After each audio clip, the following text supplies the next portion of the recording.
focus on only talking about that and not talking about the pond, or if it should be a park or a pond. So I've written this down. In order to free up commercial property on this, it's claimed that it could generate millions of dollars in tax revenue. I went to Brent Taylor's presentation on YouTube, and he reported that in 2014 there was $555,000 in tax revenue generated by the point of sale, and that there was another $1,552,000 in tax revenue that was generated from the population, the equalization that the state of Utah gives. So I find it most unlikely that 6.6 acres is going to generate millions of dollars of tax revenue, when right now we're technically you're only generating $555,000 of tax revenue for all the businesses in North Ogden. So I don't really like that argument, because I don't think the 6.6 acres are going to do it. And then I also put in the development plan that was published in 2015, it states that Table 18 provides a minimum population needed with a certain distance to support a new shopping center. Given North Ogden's relative low population density, and distance from I-15, regional and super-regional shopping centers are not likely. And it pretty much goes on to say that in the table, this area would need a minimum population of 40 to 150,000 to support additional. And this is out of the North Ogden, the master plan. It's essentially saying that you need to even support the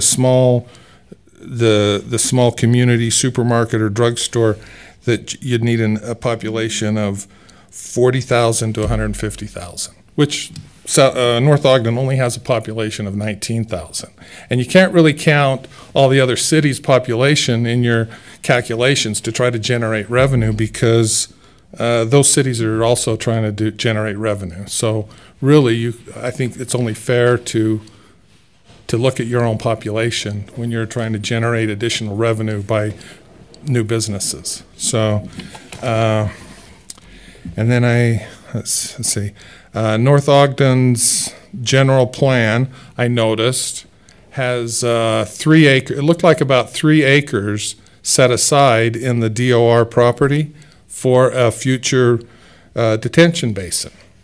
So when that property is developed, probably 3 of those acres are going to be already, or they will have to already put aside probably 3 acres for their detention basin.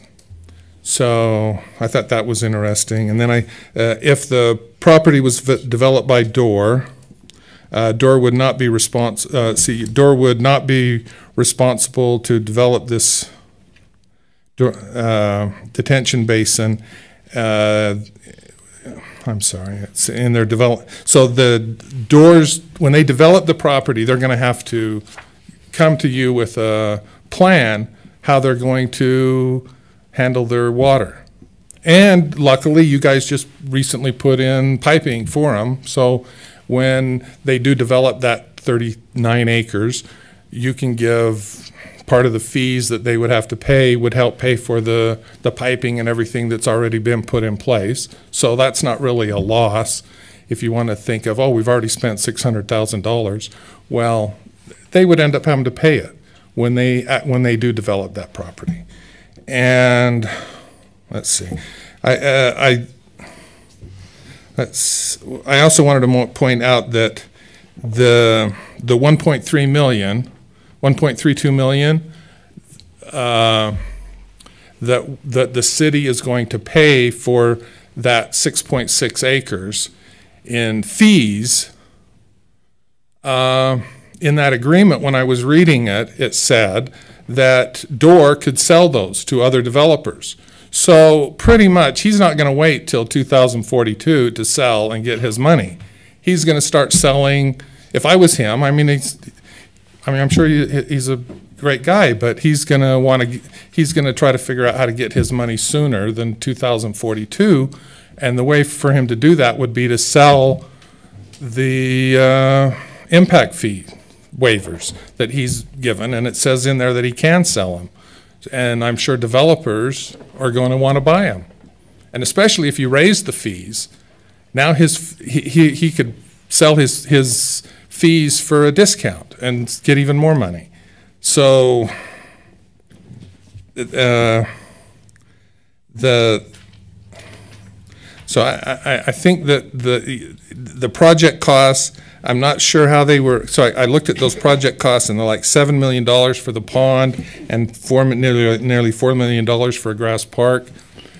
I'm not sure. I was trying to figure out from Mr. Call's data if that $1.3 million was included in those costs, which it probably was, but it didn't really come right out and say that's where those fees were, or those waivers were in his analysis of the costs. And what else? Oh, in the general plan, it also states, stormwater plan does need to be updated. Specifically, the stormwater basin that's on 2700 North and 200 East will be developed as part of the downtown. It's recommended that this area maintain a smaller stormwater basin to handle local needs, and a regional basin be built near 20th North and 300 West. So they're kind of, so I think in the master plan it does say that one probably needs to be smaller, and we need to get another one somewhere else, another basin. So, and what did I guess I don't know what else to say other than the cost really is the 325 park impact fees valued at $870,000. Oh, and the point, right now you're wanting to develop this door property. And so we're going to put all the money down there, all these park impact fees and the stormwater fees, all this money that would normally be coming from other parts in the city are going to be spent on that facility, and you're more than likely not going to have the money to spend where the people are actually building the homes, and use the fees where the people are building homes at, because Dora said, well, I'm not interested in developing that property yet. So if you did go forward with this, I'm thinking you should probably tell Dora that he can't sell all the impact fees, and he has to spread it out over a long period of time. And he's probably be okay with that, because the fees, as you raise the fees, his impact, those will be worth even more. So it's like putting money in the bank and then getting interest on it as you guys raise fees. I don't know what else to say. That's probably longer than my 5-minute allotment. And thank you for having patience with me. Thanks for your comment. Okay.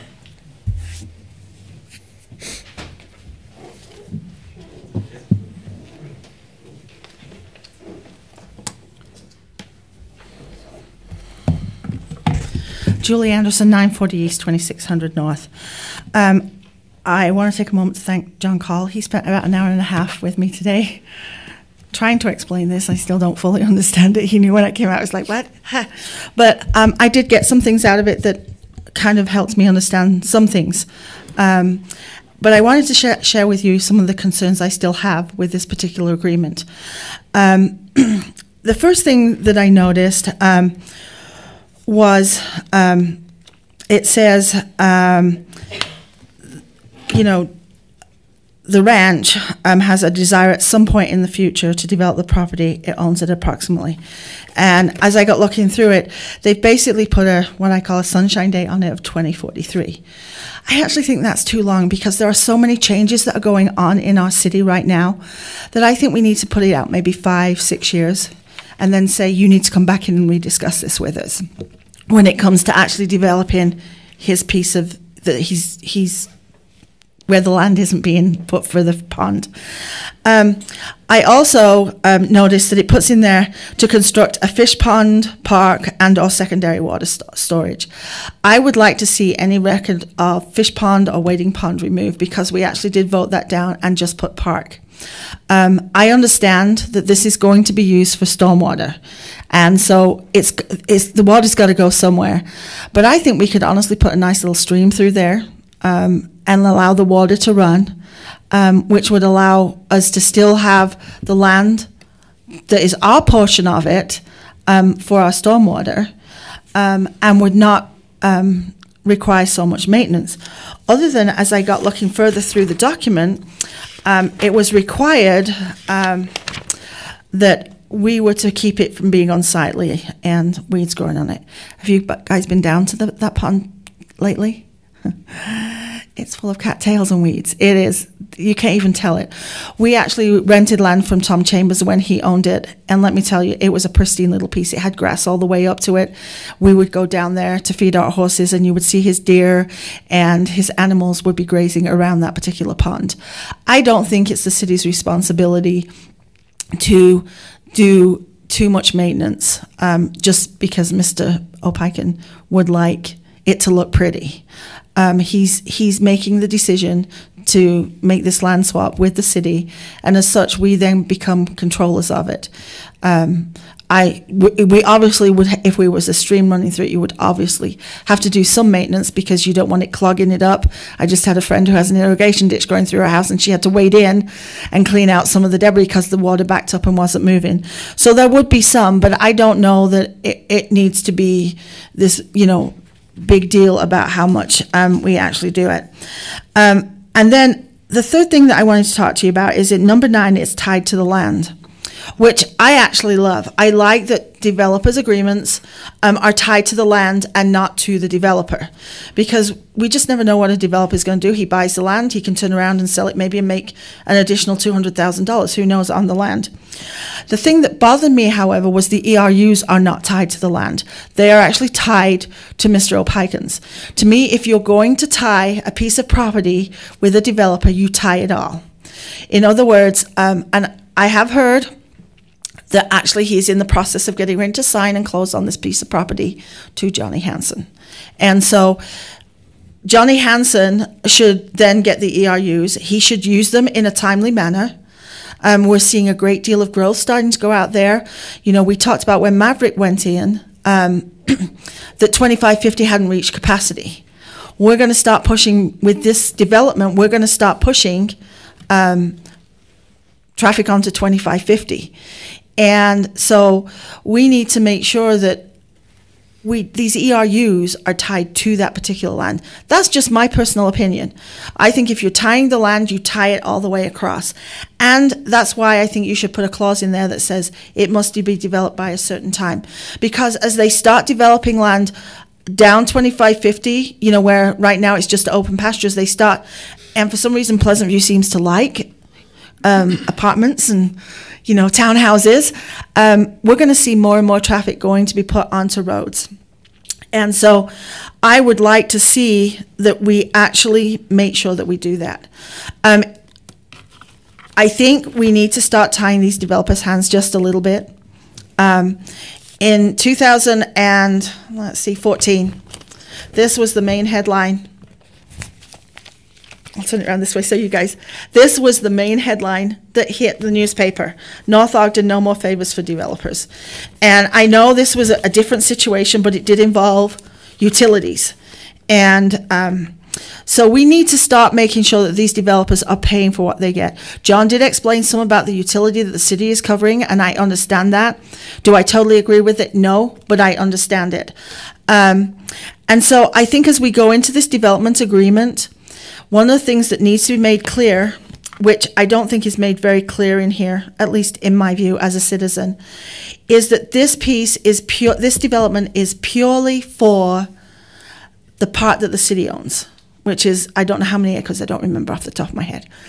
They own the 6.6, they own the 6.6, but of course, Pineview is going to use that. That was an agreement that Pineview made with you guys to be able to do what they're doing.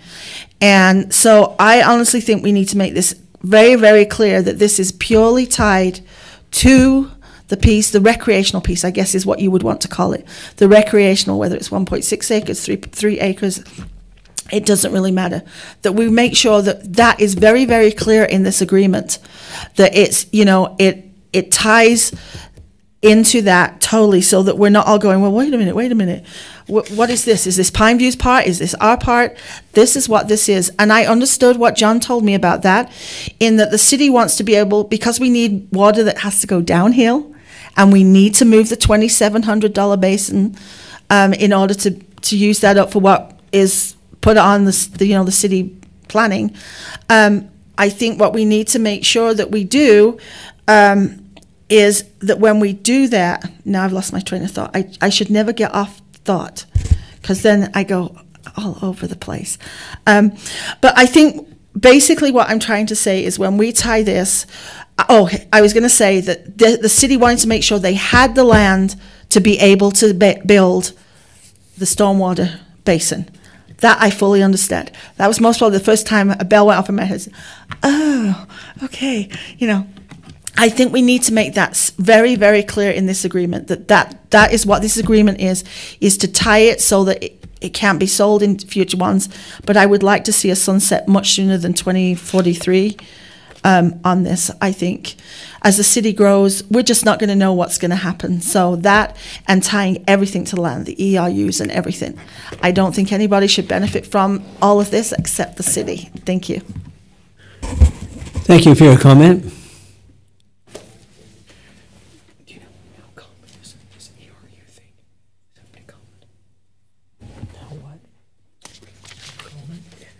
If there's no other comments, we'll move forward with the items on the agenda. Item 2, discussion or action to consider agreement with Brandon Miles for city prosecutor's services. Presenter John Call, city administrator and attorney. So, council, for the past several years, our prosecuting attorney has been Brandon Miles. He's one of the prosecutors for the county, and he moonlights with us, or I guess afternoons with us on Monday afternoons when the cases are before our justice court judge. Over the course of the past couple of years, he's typically billed us on an hourly basis at a rate of $75 an hour. In discussing with him and with court staff the way that they'd prefer the contract to be, they recommended that it be based on just on a monthly rate. The average fee he's charged us has been $850 a month, and so they asked for that. He also recently became our administrative hearing officer for code enforcement type issues and winter parking issues, and so I suggested to them that if he's going to hear those hearings, that they be included in the contract for an additional $50 a month, up to 4 of those hearings a month. Currently, he hasn't ever had one of those hearings come before him. In part, I think because last winter, which was his first winter, we didn't have much snow to give people tickets for, or people in general just felt like it was easier to pay the $25 fine than to fight it in court. And so what we're recommending is that he be given $900 a month with a limit on the hearings of 4, and if it goes over that number of hearings a month, then we would pay him his $75 an hour rate, and that's what our court clerk has recommended, which is Laura Barker. She's been with the city for 17 years now, Annette? Yes. And so, anyways, do you have any questions about that, any concerns? I can tell you from my perspective, there's actually a lot of relief when you don't have to track time as an attorney. You can actually spend more time on things, and because you're not worried about the clock running. And Brandon's been really good about that. His caseload is not getting lighter; it's getting heavier. The state courts have mandated several things to justice courts now that used to be handled by the state criminal courts or the district criminal courts. And so they're actually seeing quite an uptick in cases. And so I would anticipate that in the next couple of years, if we move forward with this agreement, when we revisit it again, when it's up, there'll probably be a significantly larger number of hours spent for our prosecutor in those courtrooms, or our courtroom. So, any questions?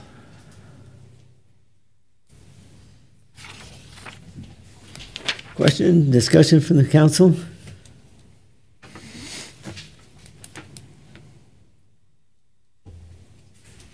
Have an agreement number? A17-2018.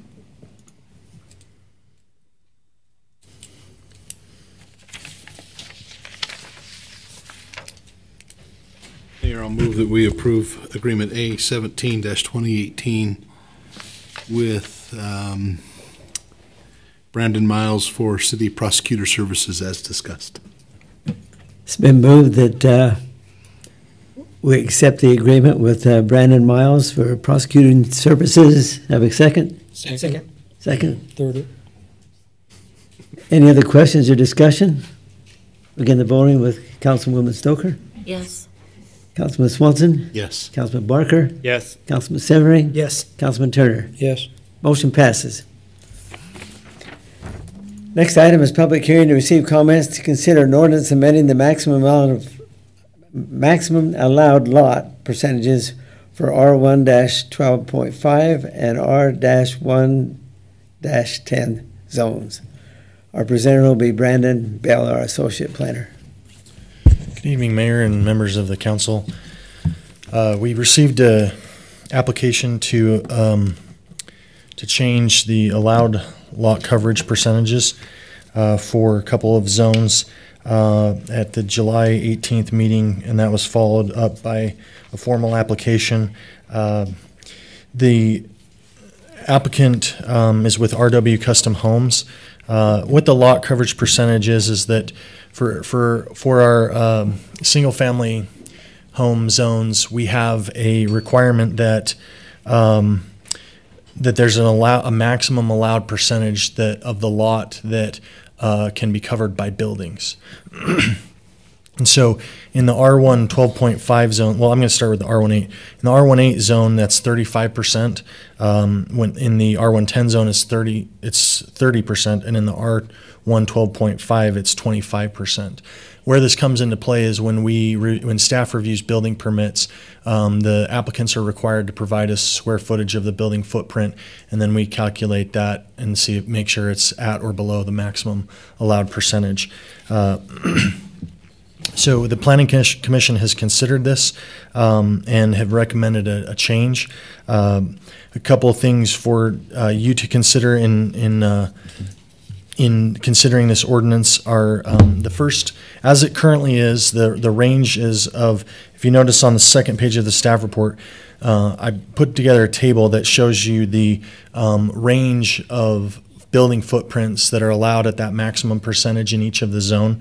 You'll notice in the R1 12.5 zone, it's 3,125 square feet, and then down in the R18 zone, in this top table, it's 2,800 feet. So as is, if lots are at the minimum lot size, there's not a huge variation in the maximum allowed footprint between the smaller R18 zone and the R1 12.5 zone.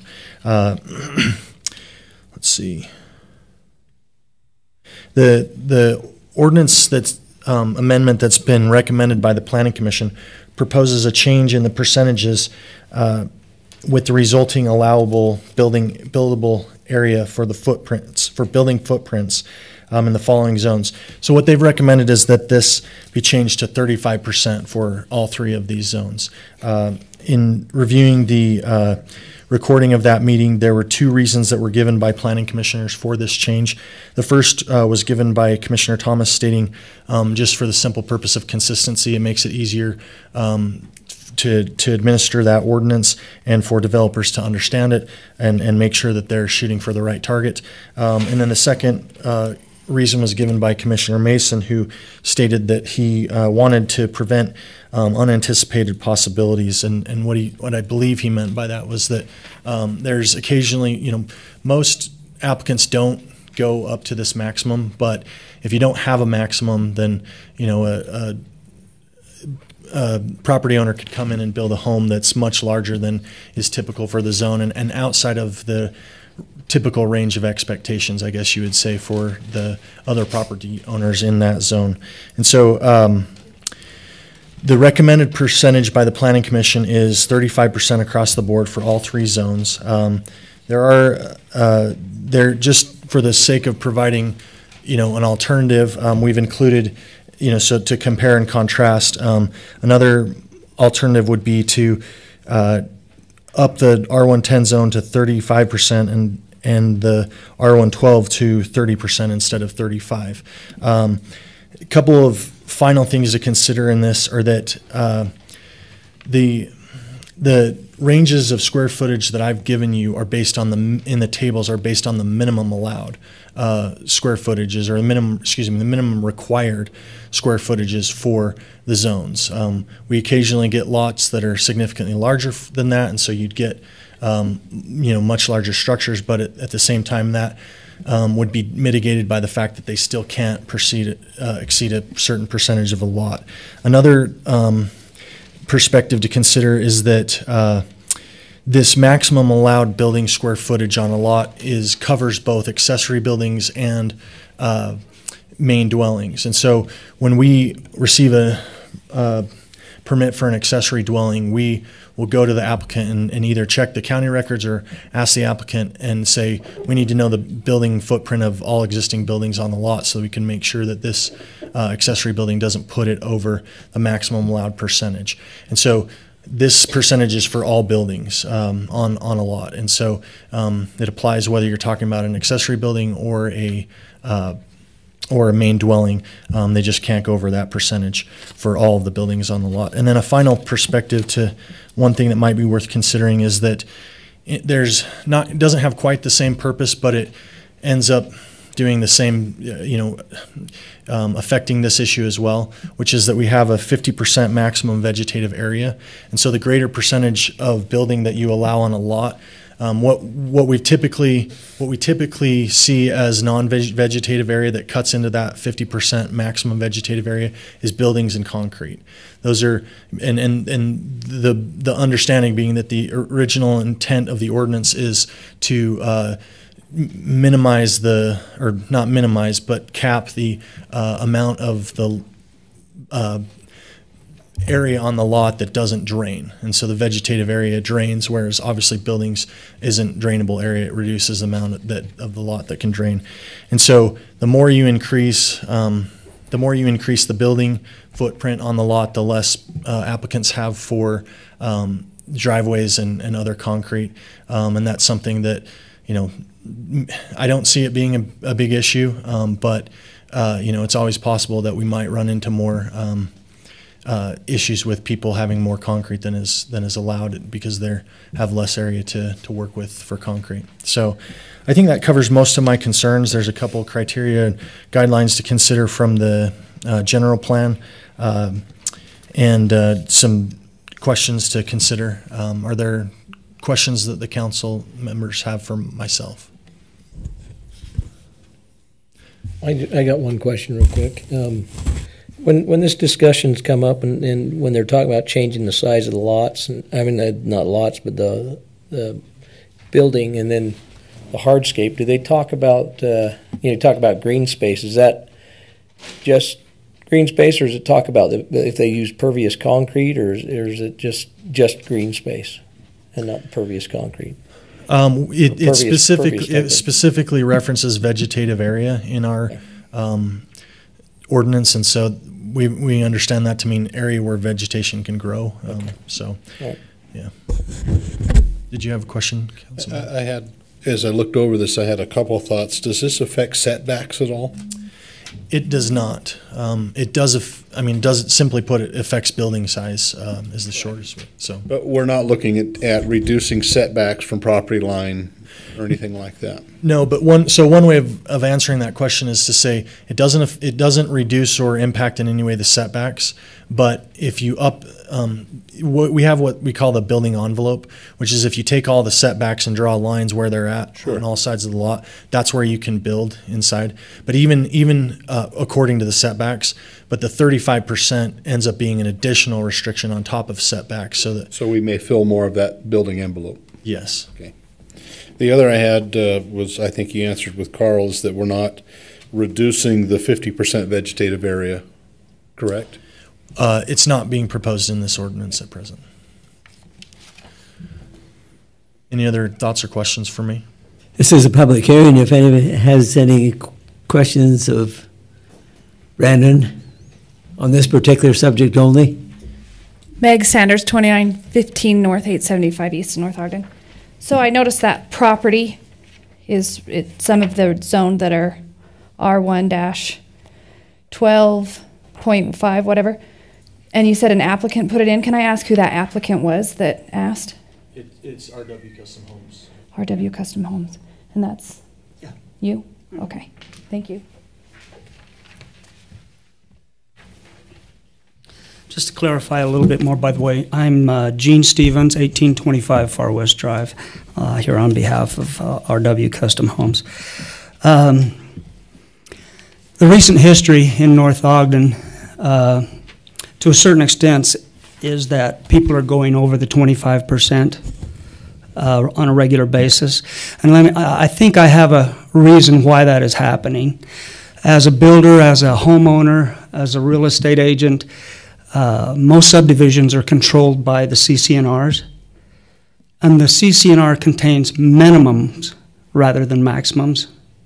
You know, you've read CCNRs, and they'll say, you know, we want a minimum 1,800 square foot home or something like that, and then they give some architectural details and things like that. And consequently, that's what's been happening. The builders, the real estate agents, and other marketing people, and apparently the city too, the staff in the city has looked at it that way. But recently, it has been brought to their attention, or somebody saw it or something in the city ordinance, and so they've begun enforcing that. And the effect on that, at least for us, is that our sales were based on roughly homes anywhere from 27 to 32% of that allowable roof coverage area. And when you think of that, it's not that it's a huge home, but if you put a 3-car garage on an area, that's another 900 square feet. If you put a 200 square foot patio that's covered, that's part of that 25% also. If you put an accessory building on, that's part of that 25% also. So it's actually quite restrictive. It doesn't impact the 50% vegetative area at all. That's still there, and I'm assuming that's going to remain there. But the 25% is just quite restrictive. And the nature of things, the culture that we're in right now, homes just seem to be getting bigger. They just do, for whatever reason. Maybe people can afford more or whatever, but homes just seem to be getting bigger. And so the fact that the Planning Commission is recommending 35% throughout those smaller lot zones to universalize that understanding makes it easier for builders and for homeowners to comply with the city ordinance. And so actually, I guess that's what we're talking about is the 10%. It's not like it's a huge amount that the home is going to be bigger than is already allowed. But it helps with the current, I guess, expectations of people to get a home of a certain size. And they're actually quite nice homes. A little bit bigger home is a little bit nicer, and typically. And so that's where we're coming from. And so we would ask you to go with the Planning Commission's recommendation and allow 35% throughout those smaller lot zones. I can see that you wouldn't want to do that on a 5-acre, lot or something like that. It just doesn't make sense that you'd have a home that big. But on these smaller lot homes, it's not really a very big home. And for example, and these are restricted lots also, at least in our subdivision. At least in our subdivision, they're restricted lots, so we can't go with deep basements or anything like that. And so we're really restricted to about 1,700 square feet by the time we put a patio on, a porch on, and a 3-car garage. That's what our restriction is, what it amounts to. And we'd like to go up, at least in our area, the average is right around 2,500 square feet, and a 25% zone will not allow that. If you still put on a 3-car garage and a patio and a covered porch. Thank you. Thank you for your comment.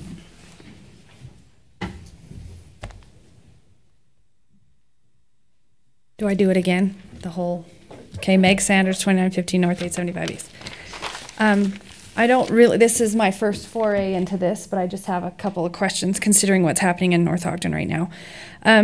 Jean, what is the subdivision? Where is it at approximately? The one that affects us, it's throughout the city, but the one that affects us is Coldwater Meadows. So I guess my concern is why we need to make a sweeping change across the entire city for these R1-12.5. Why we can't just do it for Jean if that's what the city council deems appropriate. Do I get answers now, or do I just talk into the air? Air? Okay. So the next question I have is, clearly I'm one of those residents that poops their pants over high-density housing and seeing high-density housing along the mountains that I've grown to love so much. Looking on the map that my mother has provided, I see that R-1-12.5 has a lot of lots along that bench.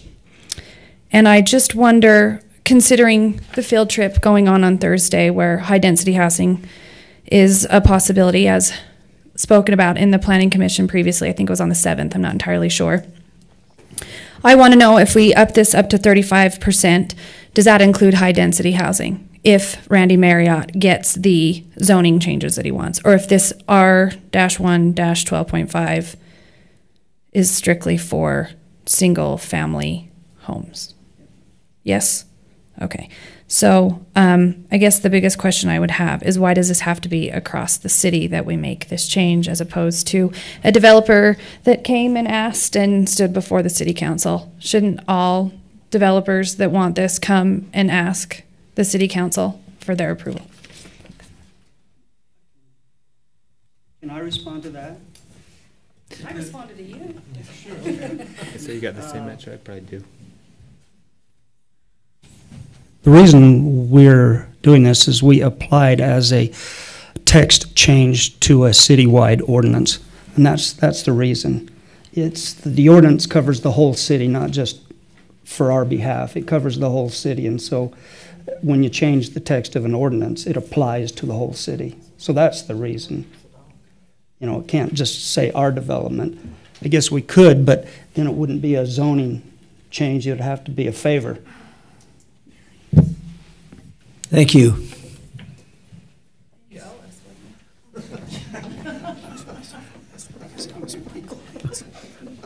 Okay, this concludes the public hearing regarding this item, and we'll move on. We usually do a motion and a vote. Motion and a vote. Move to close the public hearing. Thank you. Second. It's been moved and seconded. All in favor? Aye. Any opposed? Thank you. Next item, discussion or action to consider an ordinance amending the maximum allowed percentage for R-1-12.5 and R-1-10 zone. Presenter, Brandon Bill, Associate Planner. So, council, typically on this, where it's the same item, Brandon can answer more questions, or talk amongst yourself. Sorry, it brought back some Saturday Night Live skits. This is the time now. Okay, any questions or discussion? Yeah, I'm going to say something real quick. I think I'm going to recuse myself on this particular vote because I do work with RW Custom. So, Any other questions or discussion? Yes. Am I being pointed at? That's, I don't want to get hit. Ms. Sanders asked a good question, and Brandon, maybe you could answer why, what would be the point of a citywide ordinance change when it's a singular developer asking for essentially a variance? I mean, I understand the pragmatic piece of it, that it prevents having to come back every time you want another variance. But I don't understand, that's a good question, and I'm wondering the same question. Yeah, so this ordinance, I think it's not accurate to say that this would apply to the whole city. What it would apply to is the zones that it affects. So the citywide, correct. But there is a distinction there in that anyone who submits an application and pays a fee can submit a proposed text amendment, have it considered by the Planning Commission, and then have it considered by the City Council. So the developer's not in a unique situation. That's a right that all residents enjoy. And so anyone else that felt that was inappropriate or wanted to move things in a different direction could also exercise the same right to submit an application. If the developer wanted to have something that was specific to their zone, they'd either, John can weigh in if I'm missing an option here, but they'd either need to apply for a zone change and get a new zone for their property that had more specific rules to that property, or some form of developer agreement. But and I can't speak for the applicant, but I would guess that the applicant feels that this is something that's appropriate for broader use in the zones which it affects. That this is restricting their ability to develop. It applies specifically in their property that they're developing now, but that they'd also like that for future use. And then the final point that I'd make is that that's why we're here tonight. Is that the City Council and the Planning Commission, previous to tonight, are considering. While the developer has the right to apply for it, there's no guarantee that they'll get that approval, and you're here to determine if that's an appropriate change. So, citywide. Yeah, I understand. And that doesn't answer really my question, though, of why not do it on an individual developer basis versus an ordinance change. What I don't see is developers as a whole coming together saying, this is what we would like to see. I see a singular developer coming and asking for a citywide change that benefits them financially, and asking for a change on the city as a whole. From a city perspective, what I'm asking is, why do it as a citywide change for those three zones versus a development agreement for a particular builder? I'm at a loss of how to answer that, and I think that. John, chime in if you'd like. So a development agreement. Technically, what Brandon said is correct, which is by the agreement you would create an entirely new zone, meaning that you'd actually having the developer rezoning their property to the development agreement zone, if that makes sense. Like we've done with our Legacy 4 right. and PRUDs, some of those. Mm-hmm. And so it's I think from a staff perspective, having 30 different zones instead of 6 is hard to manage building permits in. But I pulled this map up because the three areas that are the 12.5 is this area. This is Mason Cove right here, right, with the divide road. This is the green waste pit. To answer the question, this is only a single family zone, so it's not affecting any multifamily stuff or allowing any multifamily. And then this is the other one right down here. Where CW Custom Homes is actually building. But the R110 is also being suggested to be changed by the Planning Commission, and that is this entire yellow area, which is the majority of the residential homes in our city are R110. So, they're kind of digest that a little bit. From my perspective, if you if you give, if a developer comes and asks for something and the council says yes or no, every developer is going to come and ask you to change the rules. They won't just say, because next time it'll be setbacks, or it'll be cul-de-sac lengths, or it'll be, I don't want curb and gutter. And so it just ends up being, from a practical standpoint, pretty hard.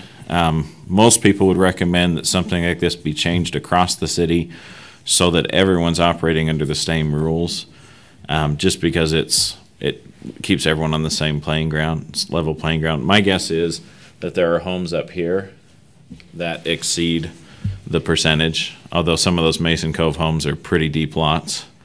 But I think on this Mountain Road extension that just was done here, my guess is there's probably some homes that exceed the 25% requirement, because we, like was mentioned, it was something we hadn't been focusing on in the building permits because no one had ever asked before, and we're learning and growing as we go along too. So I would add at least one other point that we have received, I don't know if you want to call it pressure, but interest from developers in the past on other zones. I think it was about a year ago that the Quail Ponds, I believe it was Quail Ponds zone, the buildable percentage there was, I believe, increased. I don't remember what it was at, but I think it was 45 and went to 50 or something like that. It's a smaller zone. It's still single family, but it's a more compact zone. And then I think that the Planning Commission, I would say that the developers expressed his desire, but the Planning Commission also didn't see concern with raising those limits, generally speaking. So that's another thought. In fact, actually, staff proposed it originally.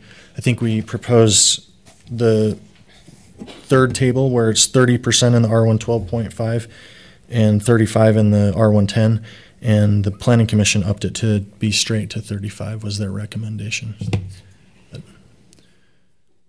other thoughts or questions for me that would clarify anything? Questions or discussion? Council? I just got a couple things. I appreciate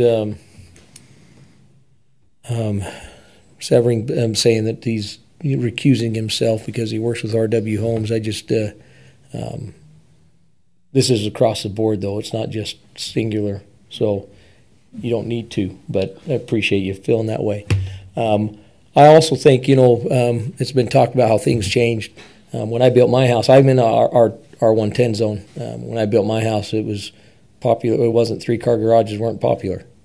I mean, people didn't do them, and now they do them all over the place. And if my lot was positioned to where I could do a 3-car garage, I already checked into it. I don't have enough setback, so I can't do a 3-car garage.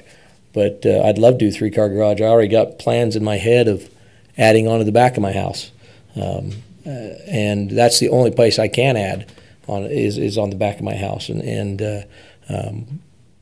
I think this just allows for even residents who live in older neighborhoods to be able to remodel and do some things with their homes. But this will allow that.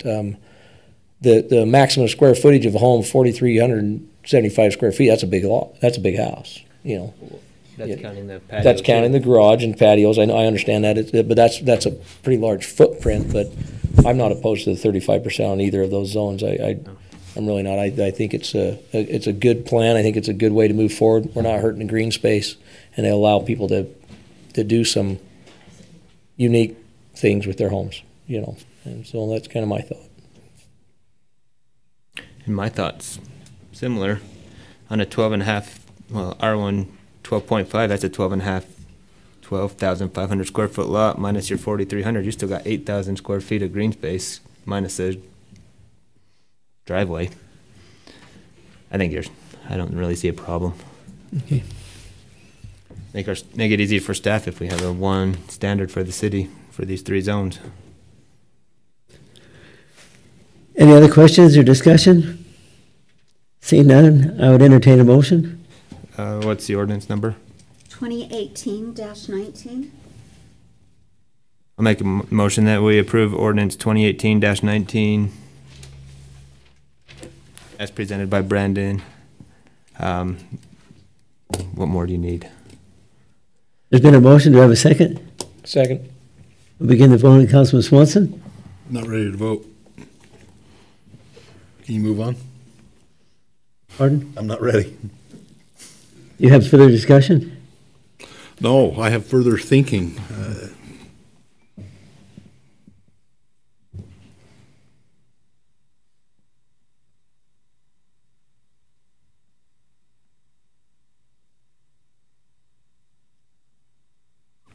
Everybody talk amongst yourselves. Don't look at me. Well, I just had So- a thought when you said for a financial gain. You couldn't grant him a variance on that because it Right. cannot be a financial gain. Right, what I'm working through in my head, okay, I'll think out loud. I don't like thinking out loud because I think in circles often. It can have the feel, although we're not increasing the building envelope because the setbacks are not changing. So I can visualize that, I can see that. It can have the feel, though, that the homes are now closer together because we're building to the setback, where this may allow us to build to the full envelope and take up more of the, even though we're well below the 50% vegetative space, it could create the feel that the homes are closer together because we're eating up more of that envelope created by the setbacks. So you can stop. And so I'm just, in my mind, I'm trying to balance, I'm just trying to picture in some of the places that I've lived here and other places on these kinds of lots.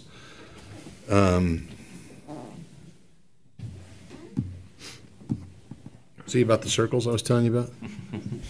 Sometimes it's a roundabout that goes in 4 directions. And you can get in trouble. Yeah, and you can say words you're not supposed to. I'm going to vote yes. Okay. Councilman Barker? Yes. Councilman Turner? Yes. Councilwoman Stoker? Yes. Motion passes. And I'm still on the roundabout. Okay, item 5, public hearing to receive comments to consider a rezone property located at 3747 North and 225 East from Hillside Protection HP-1 to single-family residential R-1-10, and additional property at approximately 428 East and 2600 North from commercial C2 to planned commercial CB-2. That's a mouthful.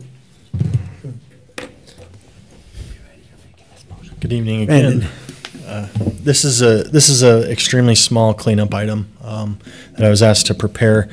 Staff's taken the initiative to work to update the zoning map on an annual basis, and we identified 2 mistakes. The area that this affects is less than a quarter acre, and it's the back of, well, I shouldn't say the back, but it's a very small portion of 2 lots. It's probably a couple thousand feet total. And the primary purpose of it, well, the entire purpose of it is to bring this zoning boundaries in 2 small areas into consistency with our zoning guidelines. If you note on, let's see, on the second page, the third, there's a zoning guideline that says zoning boundaries should not cut across individual lots or developments, i.e. placing the lot in 2 separate zones. Illogical boundaries should be redrawn to follow property or establish geographical lines. And then you'll see you've got up on this staff report, there's 2 areas where the boxes in red are the areas on lots where the line is not in the right place. And so we're just trying to move that line to the back of the lot so that the property owners know that their entire lot is in the same zone. The boundaries between the zones they're extremely similar zones in the first place, but we're trying to follow our own rules here. And so the one zoning change is from let me get the address. At 3747 North, 225 East is from HP1 to R110, and the other area at 420 East Washington Boulevard is C2 to CP2, 2 also extremely similar zones. Are there questions for me about this item? This is a public hearing open for questions for Brandon.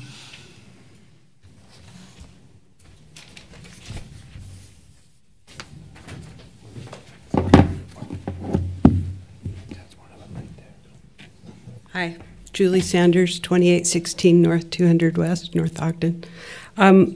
My concern is I don't understand what HP1, when I look at that as a protective area. Am I in the wrong spot or am I right? Okay. Mm-hmm. And I don't understand, is that all one thing where we're changing the commercial to planned commercial and we're changing the protected hillside to residential? I'm confused about how that's all together, and I'm confused about what exactly it means when we're taking something out of hillside protection. Brandon, you want to respond to that? Sure. These are two separate areas in the city, but they're being handled in the same ordinance because we didn't anticipate them to be an item of any controversy.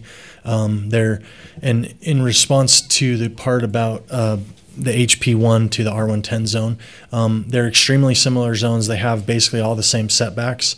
There's one lot that's 90% R110 and 10% HP1, and it's supposed to be all in one zone or the other. The house has already been built in that lot, on that lot, and so this is, again, it's a cleanup item just to give the property owner clarity about which zone they're in. Their lot was adjusted, I think, either earlier at the very beginning of this year or the end of last year, to so that it extended into the HP1 zone, with the house being built several years ago, and when the lot increased, it crossed into that other zone. So functionally speaking, there's not really much changing for the property owner here. They're not really granting any additional development rights or anything like that. It's just a procedural matter to make sure we're following our own standards. And it's for that one residential lot, correct? Yes, for nowhere else. The portion in red, the lot total is 15,073 square feet from what I can read. And so that the area that's being affected, my guess is 1,500 to 2,000 square feet of property on that one. And it's a similar area on the other one that's at 2600 North and 420 East. That they already have as part of their property, correct? They already have it as part of their property, and the buildings have already been built. Yeah. Okay. So. Any other questions? Seeing none, motion to close the public hearing. I move we close the. Yeah, so moved. You move it? Yeah, I'll move we close the public hearing. It's been moved to close the public hearing. Second by Councilman Turner. All in favor? Aye. Any opposed? Okay, we'll move to item 6. Discussion or action to consider ordinance to rezone to property at 33747 North, 225 East from Hillside Protection HP-1 to single-family residential R-1-10, and additional property at approximately 420 East and 2600 North from commercial C-2 to planned commercial CP-2. Annette, what's the ordinance number on that one? 2018-20. I have a question. Hey, Councilman. I do have a question. What was the deal, though? You didn't answer, and I didn't hear it in my mind, and I need it clarified. What is it from commercial to planned commercial? There's not much of a change. My understanding is that there's more signage requirements, is what I recall, but they're basically almost exactly the same zone, functionally speaking. The only differences are that there's a little bit more planning requirements in for signs and things like that, and landscaping in the planned commercial. Thank you. So the new zone is more restrictive in the planned commercial. Thank you. Other questions or discussion? Seeing none, do we have a motion? Sure, I move that we consider ordinance 2018-20 to rezone property located at 3747 North and 225 East from HP1 to single-family residential R1-10, and the additional property at approximately 420 East, 2600 North from C2 to planned commercial CP2. We have a motion. Second. Have a second. Begin the voting with Councilman Barker. to clarify, the motion was to approve the ordinance? Because you said to consider it. Oh, did I? Okay. So So you meant approve? I meant to approve. Okay. Yeah, Okay. sorry about that. Councilman Barker? Yes. Councilman Severie? Yes. Councilman Turner? Yes. Councilwoman Stoker? Yes. Councilman Swanson? Yes. Motion passes.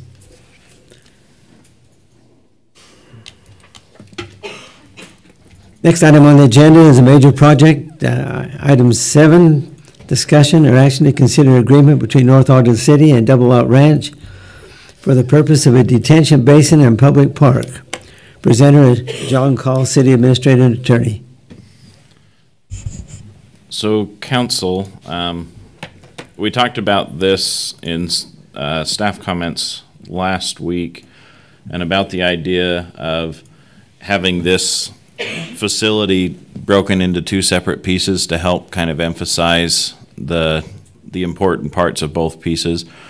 And what we're focusing on today is whether or not the city should plan on moving this basin to this property without a focus on what that facility is going to be, with the exception that in the agreement with the landowner, the city is committing to build a public park of some sort and maintain the landscaping on it. And so I think there have been several questions raised.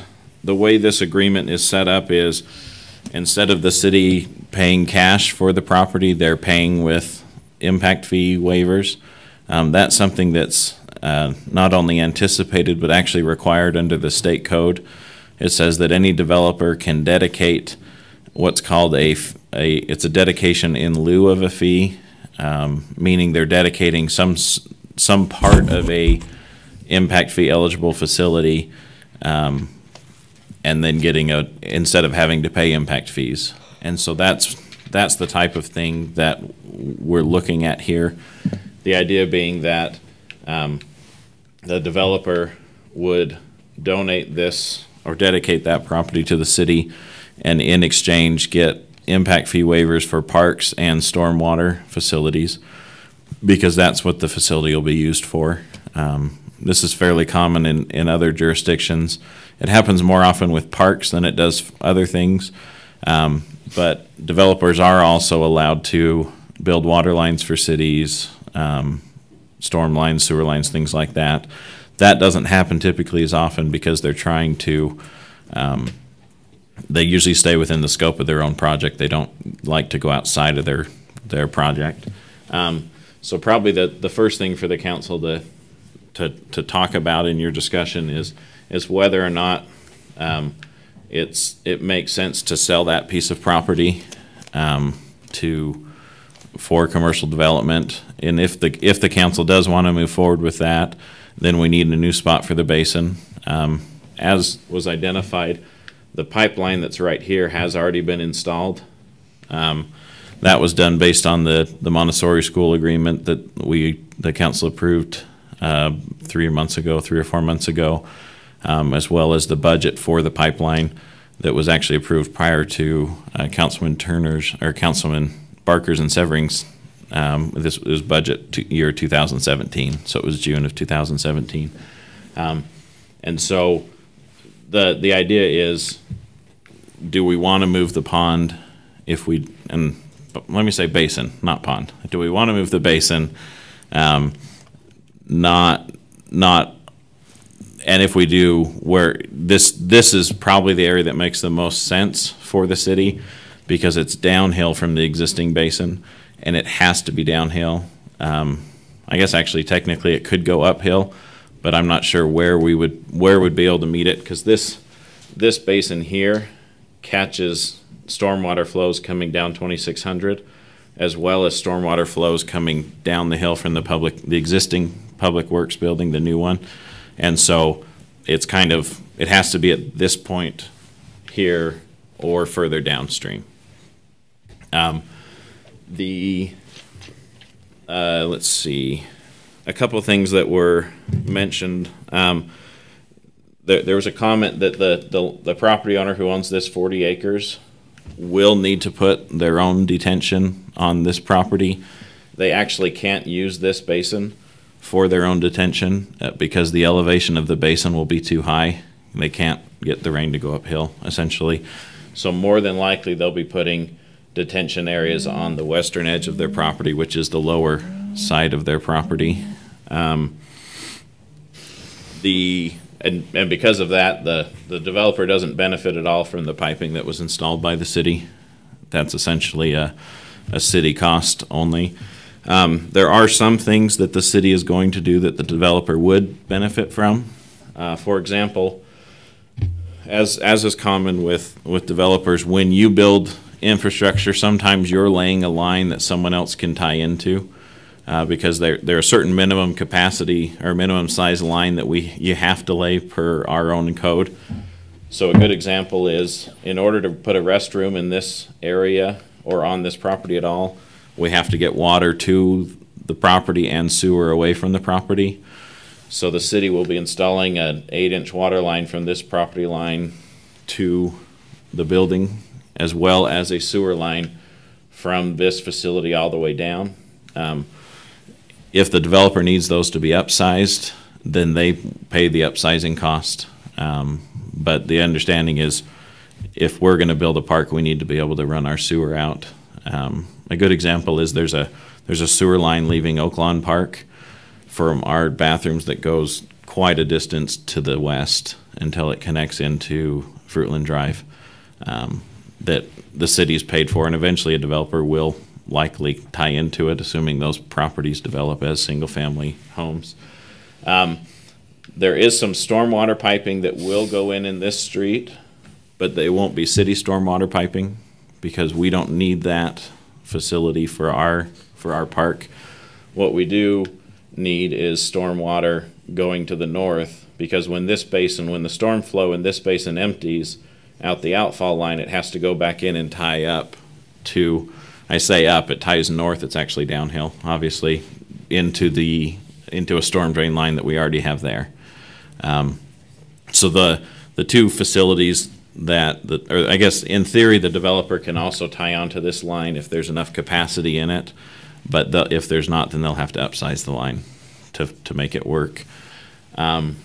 With this agreement, the city is buying the 6.6 acres, which is basically to the south end of the road here, and then this corner, as well as getting an easement to put our utility, our outfall line up to 2550, as well as the sewer line out down to I want to say it's 1915 north, down there. So that's the way the agreement is set up. The developer still has things they'll still be required to install their own water, sewer. Once our lines end, they'll have to connect into them. Let's see. There was a question brought up about the $1.3 million included in the cost. It actually has not been included in the cost on either of those sheets. The one that showed the community pond cost is roughly $7 million, or just the grass detention basin cost of $4 million. It's shown on the list of expenses and things, but because it wasn't actually cash leaving the city coffers, it wasn't counted as a quote-unquote cost. But it's perfectly understandable to think of it as a cost. The hard part about it is, if we paid for it with cash now, then as impact fees came in, we'd be reimbursing ourselves through impact fees. So it's kind of a little bit of a shuffling of money. And in this way, in my opinion, by having the developer front load the impact fees, the city actually gets a significant savings, because we're able to take advantage of not an outlay of cash, but we get ground that we can use cash to build on. It ends up being, my impression is it's always better to get your money now than in 5 years. And so that's just my impression. Having it's time value of money concept. You get it now and it's worth more than it is in 5 years. That being said, there have been lots of comments about the ERUs, whether they should be tied to the property, whether they shouldn't. the developer requested the flexibility. They own other pieces of property around the city they could use these on. In theory, they could use them all on this property, but I think the reason they wanted to use them on their other properties as well was to eat them up quicker, to burn through them quicker. But that's a little bit of speculation on my part. I just know that they wanted the flexibility. The caveat would be if we bought it with cash, they could go spend the cash wherever they wanted. But it's not something that should be dismissed at all. I mean, we should talk about it, and council should make a recommendation on what they'd like. There was a question on the removing the pond language under the current agreement as it's written, and this agreement has actually been talked about with the developer for a significant amount of time and wasn't seriously pursued as far as working on the final language until the council approved the budget last June. This was kind of in that budget discussion is when the agreement was really starting to take shape. And then tax season happened, and the developer's attorney is primarily a tax attorney, and so he kind of goes dark for 4 months at the beginning of the year. And so that's why it came to the council in the May-June timeframe. But in our last discussion of this agreement, Councilman Barker suggested that we include this and/or language whenever we're talking about the type of facility going in to give us the flexibility. My impression is that language gives us more flexibility and doesn't obligate us to complete a certain type of facility. But I think it would be fine to add something that says, the city, there is technically something that says the city is only obligated to build a park.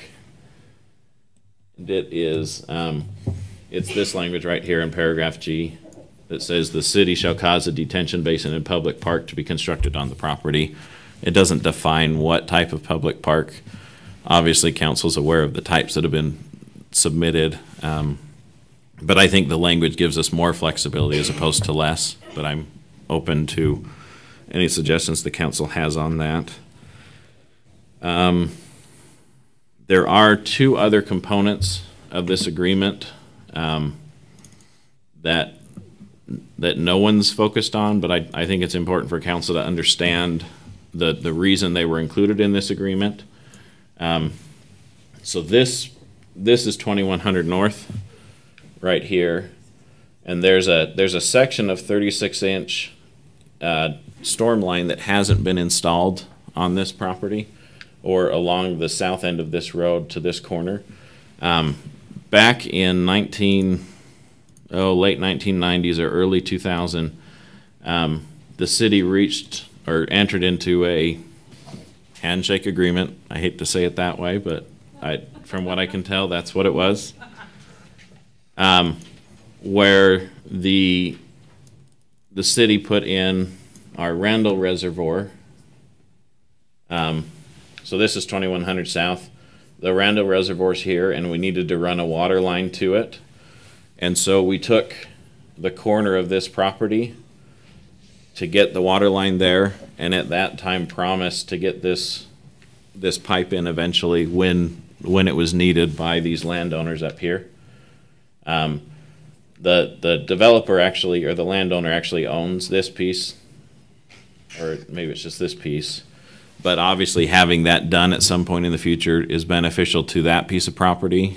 With it being a 36-inch pipe, that's enough capacity to handle basically all of this undeveloped ground up here.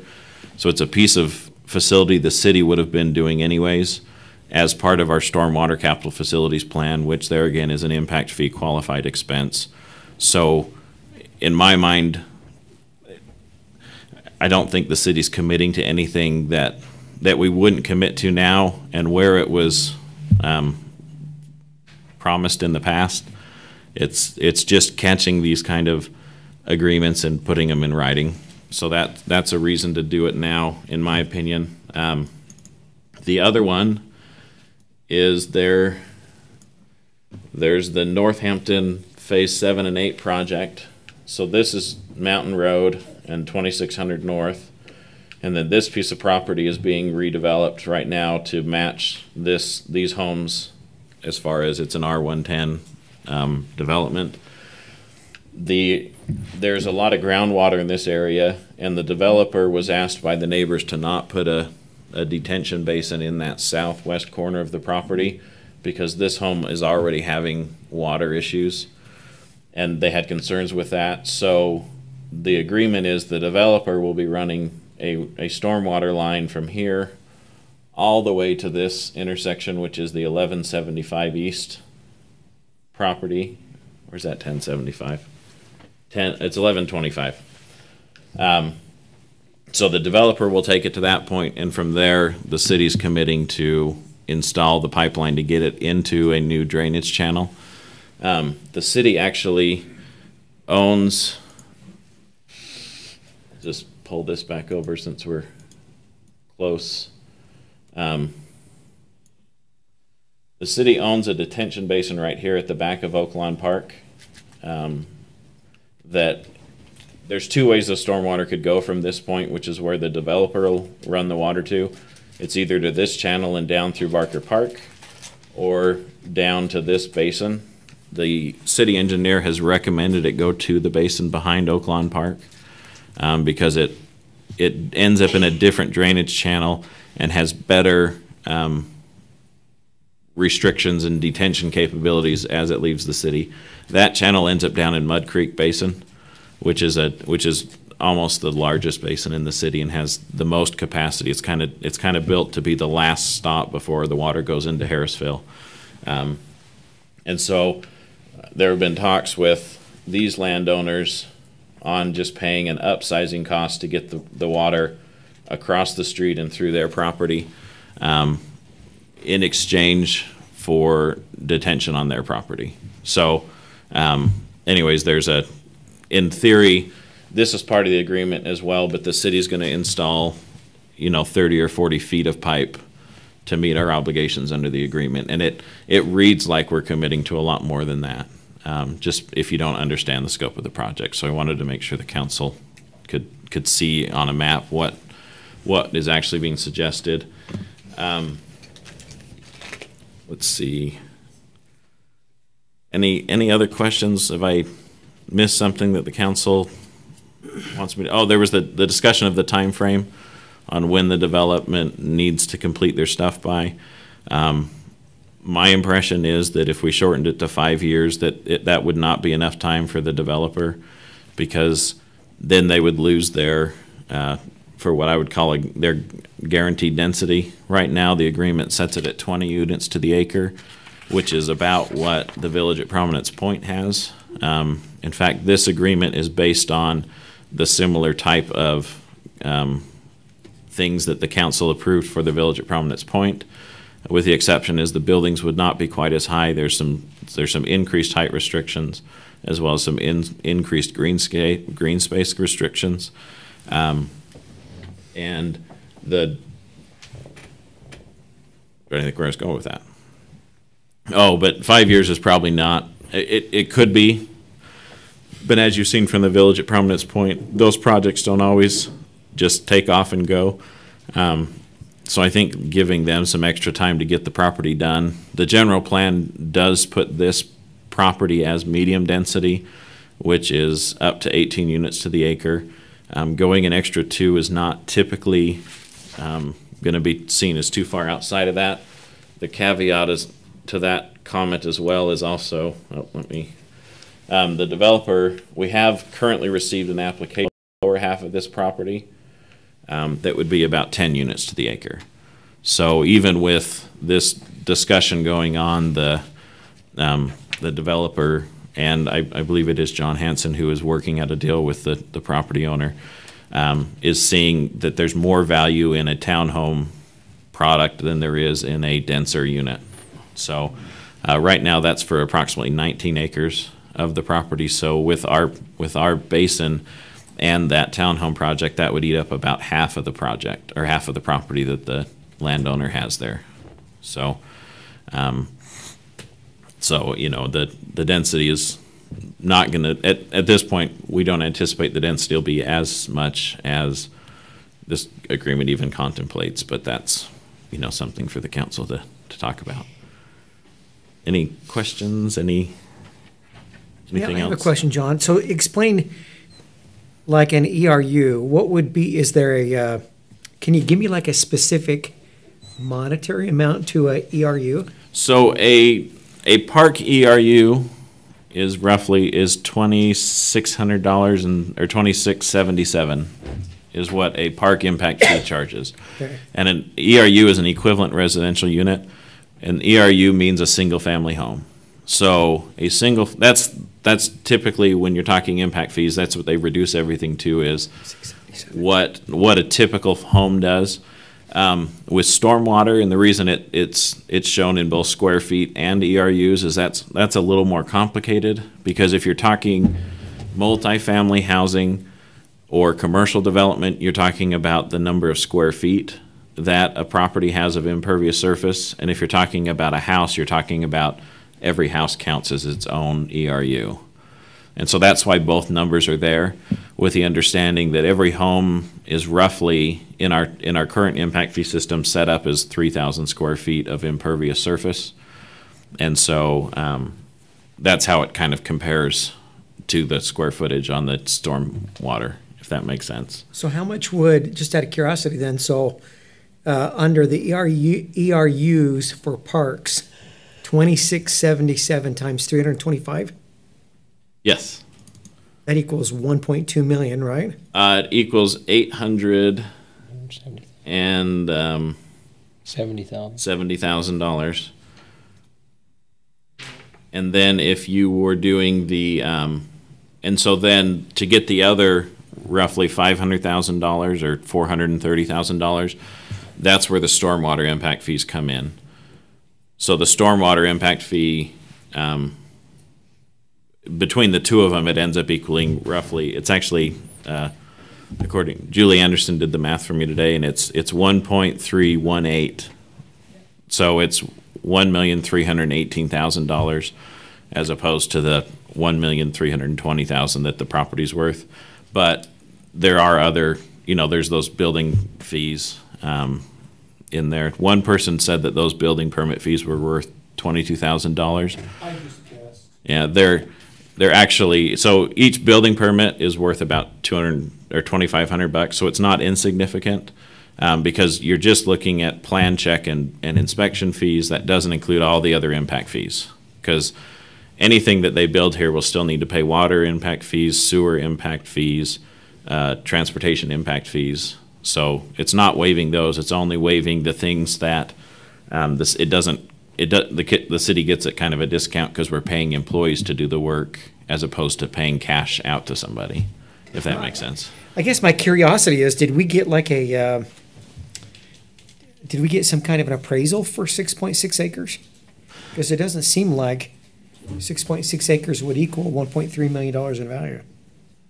So it's based on the appraisal that we got for this piece of property, which came in at $250,000 an acre. And so then the $200,000 an acre is what Mayor Taylor was using to negotiate with the property owner on for the remainder. And that's based on it being a multifamily development approval as opposed to single family. I think right now single family is going for around $100,000 an acre, and that's undeveloped. And so the idea is that multifamily, because you can get more units on an acre, it's worth more. I know the most expensive recently that was purchased in North Ogden was the Brewer development up there. Rich Brewer on 2750. I know that one was $80,000 an acre. Most often in the North Ogden area, you're talking only about $50,000 to $60,000 an unimproved acre. So seems like that's a lot. I heard a different number on that piece of property. Mm-hmm. I was told by Bailey, 80,000. Yeah, I was told by someone else a higher number than that. That has an intimate connection with it. I can't tell you the number because it was in confidence in the sense that it shouldn't be publicly shared. Because the lots were only selling for 120.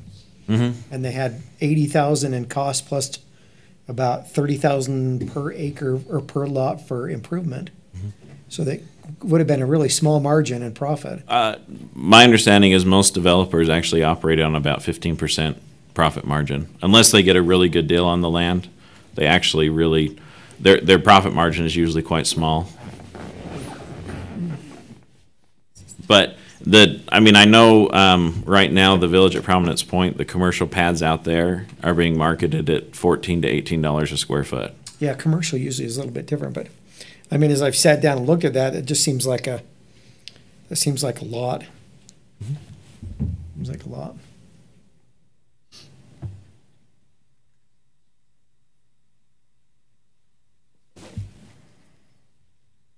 Other questions for John? Yes. John, the question was raised about the transfer of the being able to sell the credits, the ERUs.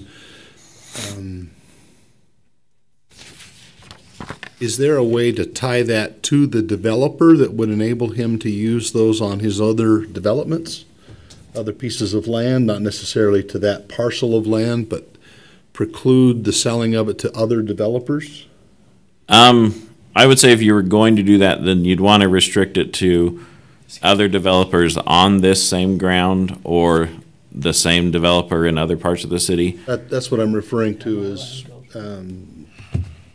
R&O Construction or whatever Orliff's development group is called, restricting it to them to use on other properties that they may own and develop within North Ogden's boundaries, but not make them for sale to other developers on other pieces of ground that he has no interest in.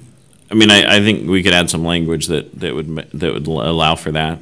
I would still make it really clear that he can, like if John Hansen's group is buying this 15 acres. Any developer on that particular parcel or used for himself through his own development company on other parcels that his development company develops within North Ogden. Yeah, we could. There could be some language like that added. Okay. Could I ask, Go ahead. what's your reasoning behind tying it to him? My thought is, and maybe it's just me, but an ERU is cash. So we're paying him cash. I don't care what he does with it. If he wants to turn around and sell his cash to the bank and make a profit, I don't care if he puts it in America First or a stock or a bond.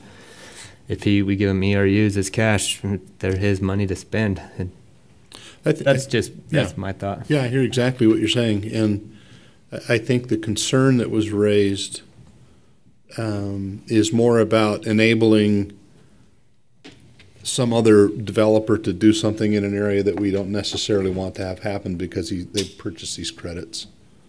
Would that be a fair representation of what was said? Yeah. But just because they purchase them doesn't mean they can use them in a different area. We're not open for public comments. I'm sorry. So these credits are basically used at the building permit phase. Okay. So it's when someone comes in to pick up an approved building permit is when they pay for their impact fees. And they're just impact fee credits is all they are. It's not like density credits No, it's not a density credit. It's basically like for every house, someone would turn in a voucher for that. In the case of if they're doing multifamily housing, then there's in our code it specifically says a multifamily housing unit is this percentage of an ERU, and so they would be trading it in for that. If they just used it on this property, they would end up still paying impact fees before they finished building out the whole piece of property because there's not enough credits coming to benefit, at least for the parks that I can calculate. I just want to make sure that those can't be used for anything other than impact fees. Yeah, they are only impact fee Sell them to waivers. a developer who comes to us and uses them for increased density or anything along those lines. Okay. No, in theory, the only person he could sell them to would be people who were coming in for a building permit on a lot that was already approved. Right. It wouldn't give them any sort of a density bonus at all. Okay. Yeah, and everything that deals with height, density, all that stuff is tied specifically to the ground. The only thing that's mobile is kind of, think of it as a gift card for impact fees. It's that kind of a thing. Yeah. So. Well, kind of, right, because if it went up, those ARUs would be more valuable down the road. So it could be kind of like being granted a stock option now. And right, and selling it 10 years from now. Right, and the way that impact fees are designed is you can only charge for an impact fee what the facilities actually cost. Right. And so if the city had a large project that was funded in a significant portion by federal grants that weren't a cost to the city, then in theory those impact fees would go down. So if that makes sense, if you're able to build a large park for roughly $600,000, then when you package that up to resell it as impact fees, the impact fees are going to go down because you're only paying $100,000 an acre for a park instead of $200 or $300, if that makes sense. So, John, when I was reading through the staff report today, on the city's not planning on fencing around the entire 6.6 acres. So your bullet point number 3, exactly what does that mean? City will install fencing around the park. Bullet point. Which page are you on? Just the staff report that was included in our packet. Oh, so the plan has always been to fence the north, east, most of the south, but not the parking lot. So basically everything on the property but the parking lot has always been planned to be fenced, so that when there's a storm event happening, like we do with the dog park or any of those that fill up to a certain level, we shut them down to the public, so they couldn't be used.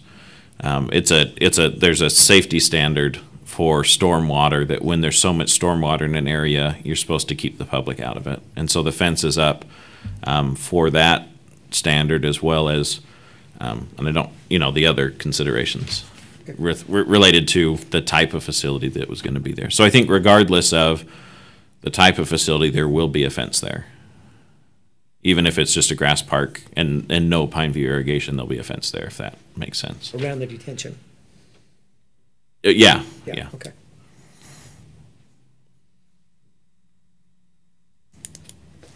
And I should mention, Dave's here. He can answer any questions about stormwater stuff. Well, let me go back, because maybe I misunderstood something, and Carl, I think, corrected it. But so that price on that land was actually based on a commercial value. So the idea is, the way the Village at Prominence Point is set up is that there would be some commercial potential out there on 2550. That's not the question. Yes, well, what I meant by that is, so I was looking at this 6.6 acres as being residential ground. Mm-hmm. You guys looked at it as commercial value. We were basing it on the idea that between a single-family residential value and commercial value, multifamily is typically more expensive and closer to commercial value than Okay. it is to single-family. And I wasn't involved in the negotiations of the actual price with the landowner, but that's where they, this, like I said, this was done before Mayor Taylor left in January to kind of get the bones of this together. And then the drawings and stuff were put together by the engineer during that kind of blackout window and during tax time. Okay. I got a question. Help you understand. On D, number D, it says we're talking about minimum density of 20. Mm-hmm. That's the minimum, so they can go up from 20. Oh. If No, that's gonna you're be right. maximum, That's then we supposed to should be a change that. maximum. Okay. Which one are you on? D.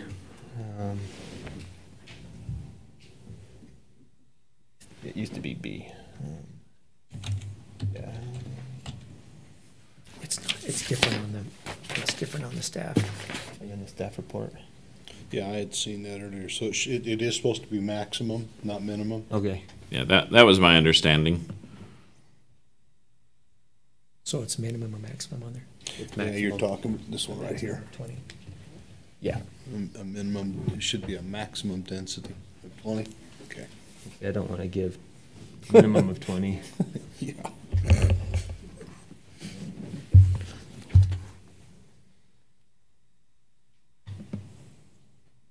Other questions, council? I do when it's my turn again.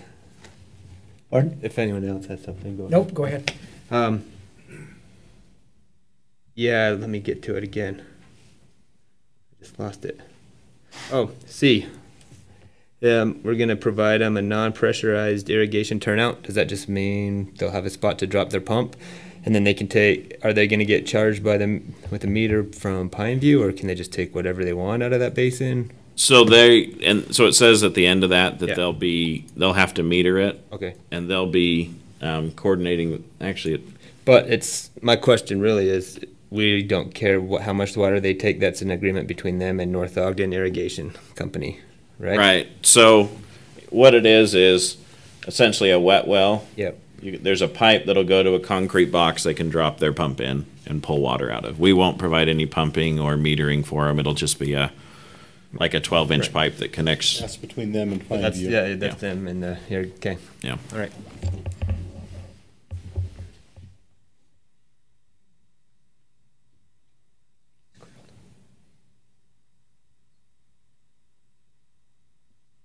Does the council, do you want to clarify the language about that we're not committing to build a water recreation pond facility on this property? I know that was mentioned as a concern.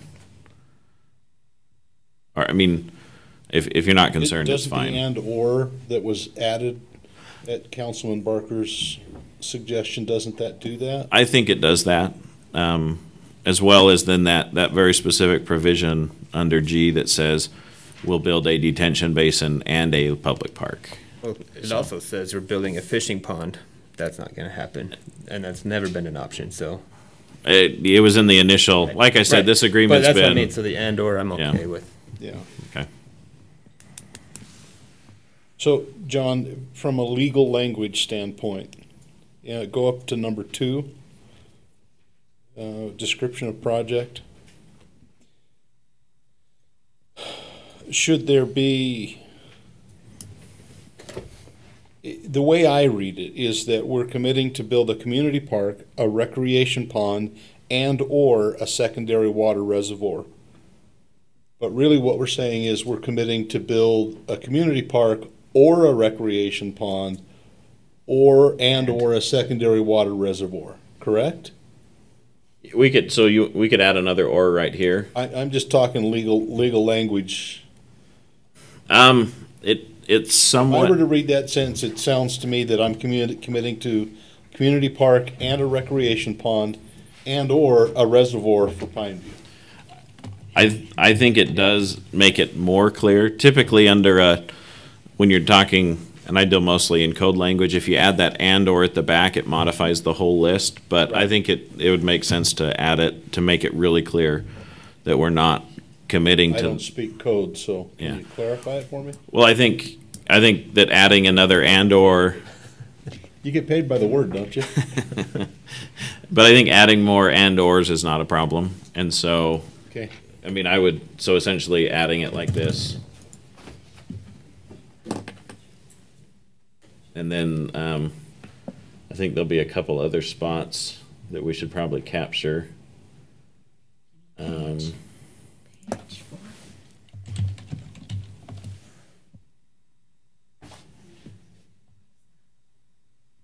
G, yeah.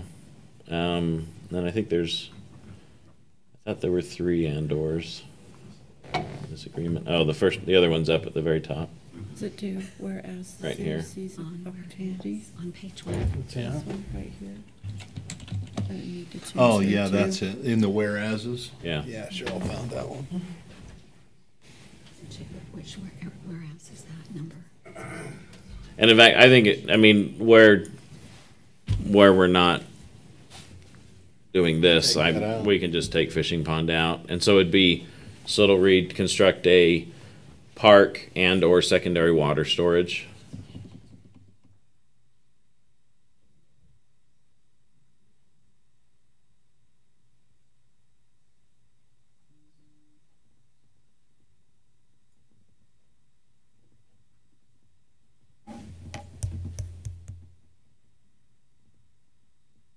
Thank you, John.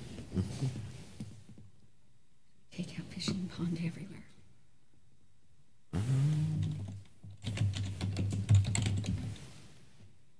It was only there. So there was, fishing pond was only mentioned once in the agreement. And that is the second whereas? Yeah. No. Fourth.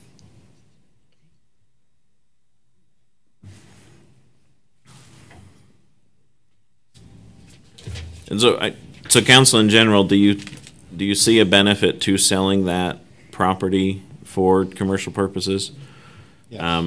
I know that, I mean, I'm confident the numbers that have been given on taxes aren't going to be exactly correct. I do know that the two largest stores in our city probably do the majority of the point of sale taxes. And the idea, this wouldn't likely be another grocery store, but it would be another similar type of high volume. In theory, that's what we want there, is another high volume anchor tenant. But I don't, putting that property together, he found a better deal in Oregon and pulled the plug within the due diligence period that he had to basically leave without leaving a penny behind. So The taxes that we've referred to on occasion coming from the sale of that property being in the millions of dollars, that's an aggregate over time, not per year, correct? right, like the property tax, for example, is roughly $15,000, $14,000 or $15,000 a year, and right now 75% of that is going to go into the community development area fund, and only 25% would go to the city, which is why moving this property would be the type of project that could qualify for community development money. We haven't talked about that because we haven't budgeted for the project. And taxes after development would be in the 200,000 range annually. That's the numbers I put together. I didn't put the population comparison into that as was identified, but those point of sale type of uses, which is what happens here, are the ones that generate more. Like a bank doesn't generate any sales tax, right? And that type of thing. So it is going to be a higher income producing. I just can't guarantee you it will be $150,000 a year. But we know for sure it's not going to be millions of dollars a year. It won't. It will not. Yeah, it would be. Yeah, over the life of the property. For 20, 30 years, it would be in the millions of dollars. I would anticipate that. I mean, Evan might be able to answer some. He's here as well. He could probably tell more about sales tax than I could, but he also has not prepared for this, so I hate to put him on the spot. Well, then let's bring him up. No.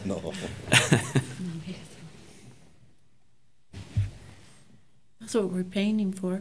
Come on. Salary. Yeah, absolutely. And the other thing, council and public, just so everyone knows, we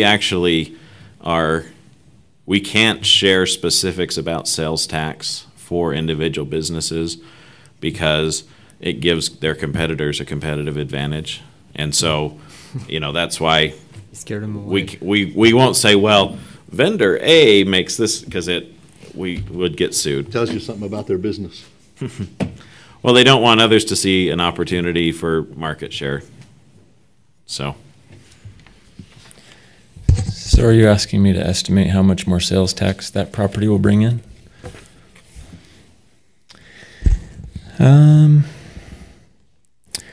So our budget from fiscal year 2018 for sales tax was $2.6 million. We came in like 3% higher with our actual numbers. It's very difficult to estimate how many dollars raw property would bring in because we get different amounts of sales tax depending on the type of business that it is and how densely the buildings are put in and how much activity actually ends up happening there. So it's probably not wise to actually give you a number. So I don't have one for you. But if you think about our city and you think about the businesses in our city currently, we're generating that $2.6, $2.7 million per year. Now, at least half of that is coming from statewide sales, and so that we collect 50%, or we keep 50% of the sales tax generated in the city. The other 50 goes into the state pot, and then is allocated based on populations. So, a larger portion of our sales tax revenue comes from the statewide sales. So we would see an increase from more retail development. We'd also see an increase on the property tax side from that same retail development. But I don't have an actual number to give you. That's okay. I just wanted the people that are here to see where it's coming from, or maybe answer some questions on that. We don't have definite numbers yet because we don't know what's happening. Okay. Thank you. You're welcome. But there will be an increase Mhm. because right now there's nothing. Right. Okay. We just wanted to see you City-owned sweat. land. Yeah.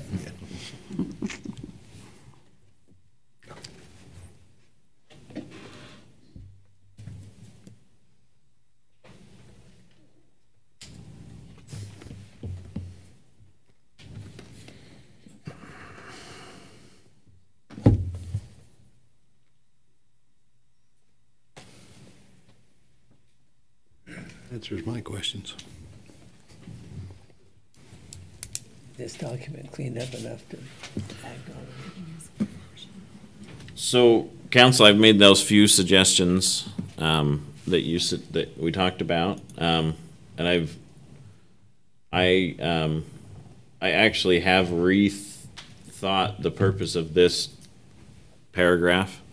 I think it actually was intended to be a minimum, because if you say the maximum we're going to give you is 20, and then we say, well, all we have to do is give you one. And so I think at the very least, if you're going to modify that, we should give a range to say a minimum of 15 units to the acre, and I'm throwing a number out, and a maximum of 20. What's the range for R4? Up to 18, isn't it? In our general plan, it says the density is between, let me just pull it up because that's easier than trying to guess. Because we said we're giving them the R4 or the NPC or whatever it is. The R4 is hard to calculate density because it anticipates that every building is going to be its own lot, and so it starts taking. You have to have a base for 2 units. You have to have a base number of square feet, and for each unit you add after that, you have to have another 1,000 square feet or something like that, and so it'd take me a couple hours to probably get you a real estimate on the numbers. We still have a couple hours tonight. It's true. It's not Just midnight kidding. yet. I'm going to step back because Cheryl's going to smack.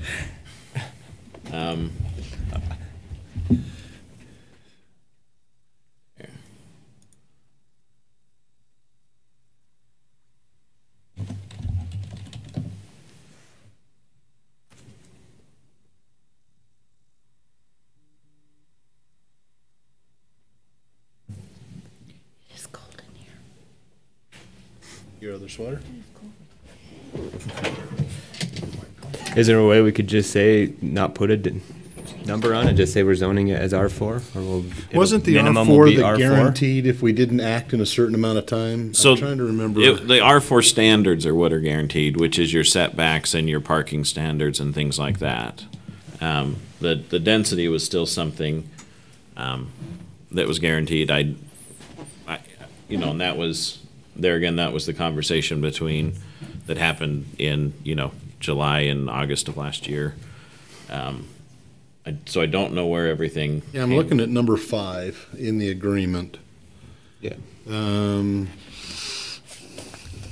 Parties anticipate the future approval of a rezone master plan community on the property. If no agreement is reached, developer authorized to develop the property under the current R4 zoning standards. And then it goes on to say with 20 units to the acre. I know that this is reaching way back, but Village at Prominence Point, when they first pitched putting apartments on the property, they were going to do the whole property, and they were doing an R4 zone, and it was like 16 units to the acre was what their average density was going to be. And so if that helps, I mean, that was way back in 2013 is when they were having that discussion. So with what DOR is planned in that southern half, down around where this detention basin park / whatever it is, would be, you were saying those are in the 10 to 12 per acre, is that correct? Yeah. So if we did a minimum of 10, maximum of 20? I'm just throwing out numbers. Yeah. I was gonna say, what did we give the ranches? They're right there, and we're tying into there. Yeah, I want to say it's... The ranches was... What was the ranches? Was it 15? They're building the same product. Yeah, I thought it was 15 to the acre. Just pulling it off the top of my head for the ranches. I mean, if council would like, there's no reason we can't bring this back at another meeting. You know, if you want me to do that research and bring it back, there's the land deal has, you know, the sale of that old basin has fallen through, so we're not under a time pressure. It is, you know, there's no reason that you can't just talk about it again. I don't want you to feel like you're, you know, not getting the answers you want. I don't mind just throwing out 10 to 20, but I'm not a developer, and I don't own the property. So many changes to this ordinance. I know the ranches wasn't 20. No. And it was more than 10. Is that what you remember? I don't remember.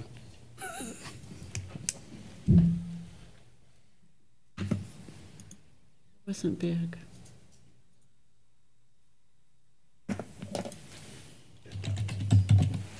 Do exactly what we did at Village at Prominent Point. So I type it right. Because that's what the developer's going to ask for. Let's see. So, John, did we have a minimum on Village at Prominent Point then? They're under the Village at Prominence Point, the way the ordinance is written. They actually, I think they have up to 22 units to the acre in some portions of their development, which is where the apartments are. But the average density ends up being about 18 to the acre when you take the townhomes and everything into consideration.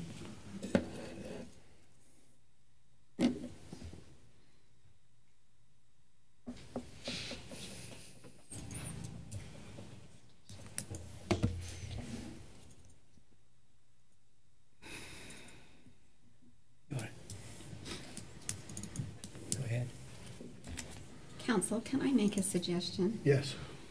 Just to make sure we capture everything you want in the ordinance. For me, I don't feel comfortable passing this tonight until we have the ordinance almost what you want it to be. With all the things, we've just gotten in too much trouble in the past when we haven't.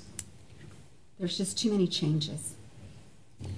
I'll make a motion we table this till another night, and we'll move on. We have a motion, have a second? Second. All in favor? Aye. Aye. Any opposed? Motion tabled. Okay, and I'll bring back some specific density numbers for the ranches as well as the Village at Prominence Point. Thanks, John. Stay all night, right? Thanks for your discussion. I think it's good if we can review this and get back to John with suggestions that you might have or things that we may have missed. And so we can get it cleaned up. Okay, number 8, discussion on personnel policy. Presenter John Call. So, council, this is the reason that Dave and Clark and Evan are all here in the back of the room.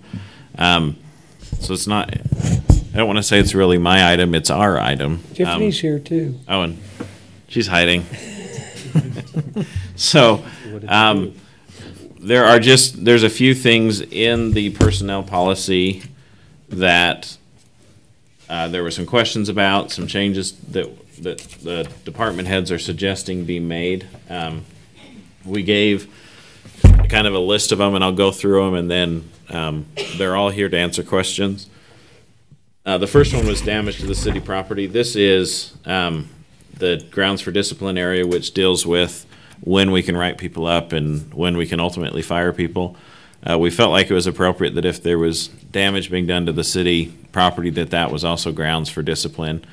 A good example would be if someone continually backs something into other vehicles or something, that they could eventually be terminated if they're just not performing to the standard we need. The work week and compensation change deals with just clarifying for the IRS purposes, and Evan can probably give us more information on this. The idea that it's an 80-hour 2-week period as opposed to a 40-hour week, it just makes it easier for IRS purposes. Does that affect overtime pay in any way? Is the overtime now calculated at once 80 hours are hit, or is it still 40 hours on a week? It's a week. So it would be better to, Evan can probably answer that question. That's why he's here. He can give you a better explanation, I guess. Like coming to these. What's that? I thought he just liked coming to these each week. Yeah. So some of our employees are on modified work schedules where they have every other Friday off and work 9-hour days. So the change to 80 hours basically allows for a modified work schedule that we are already doing. As far as the overtime and the IRS regulations, Jamie, our city treasurer, has been kind of studying the Fair Labor Standards Act rules on how that should be applied. So I don't think we have gotten to the bottom of that yet. We're aware that we need to be following those regulations. The modified work schedule, it makes it a little bit tricky of how that needs to be tracked. And so it's under review at present, and so we're working on addressing that. And so the policy change really just allows for a modified work schedule is what I understand. And the way we currently do overtime is if you're on a standard work schedule and you work more than 40 hours in 1 week, you get overtime. If you're on the modified schedule, then it's working more than 80 hours in the 2 weeks. That's the way that Jamie has approached it based on her review for now. And so, yeah. Okay. The next section, this was actually supposed. Just tell me, Evan. Thank you. So this section here was actually, it should have a line stricken through it. This section is being removed because we have a separate vehicle policy that relates to taking home vehicles, and so that's we'll get down to it a little later. But that's going to be removed from that section of the code. For benefits, this is something the council approved. Or there's two things. The first one is just clarifying exactly when benefits start for employees. We've always started it the first day of the next month after they're hired, meaning if I'm hired on August 31st, then it would be September 1st. But if I'm hired on September 1st, it's not till October 1st. And so that's the way we've been treating it, but we needed it to be in the policy. That's the way our health insurance, for example, does it. It's all on calendar months. And then we included this language under retirement that permanent part-time folks are vested in the retirement. That's what the council did at the beginning of the budget year, to giving people paid holidays, and this is essentially the 401k type benefit.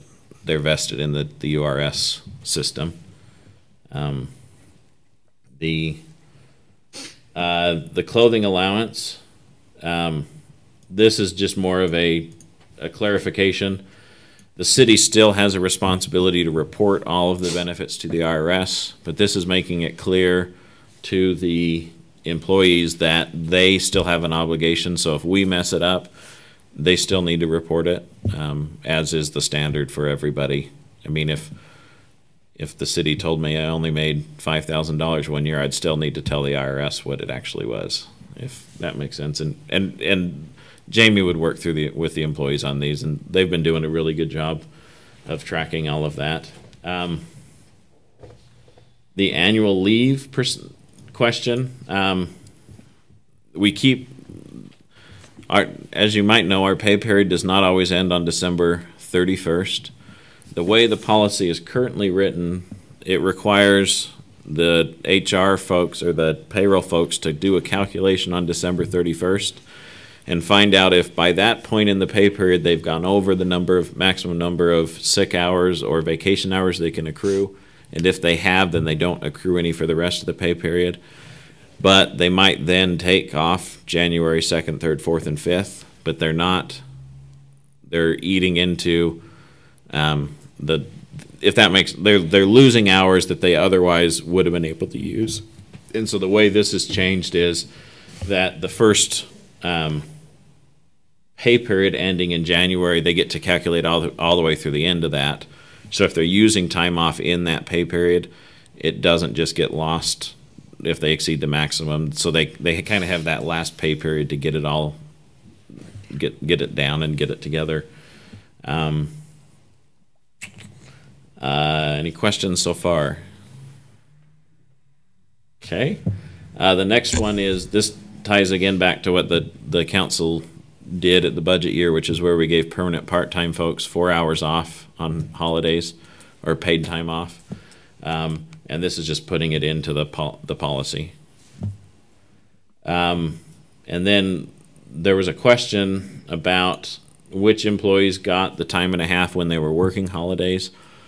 This is making it clear this is a policy we've been following for several years, but it's every employee, whether they're seasonal, part-time, permanent part-time, or full-time, they all get time and a half when they work on the holidays. Not exempt then. Annette says not exempt employees, so they still get their base rate. Unless. So, John, on number 5, where does that say that they're getting time and a half? Number 3. So it's right here on number 3. Item 3. Okay, square that with item 5 then, with number 5. Doesn't number 5 say that they're going to be paid 8 hours at a straight time rate? So it's somewhat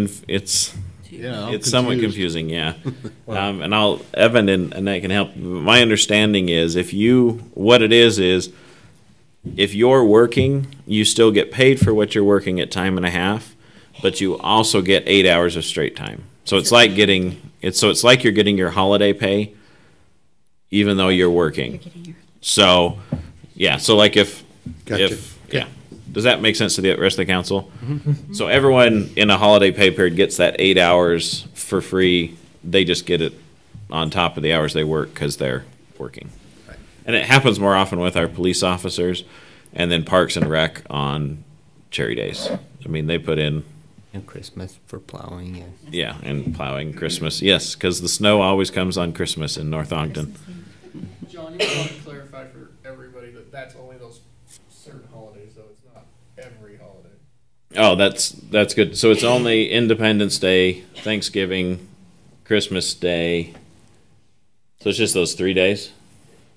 So if someone's working on Labor Day, they ironically don't get that. They just get the time and a half. So, or sorry, no. They do, I just said it wrong.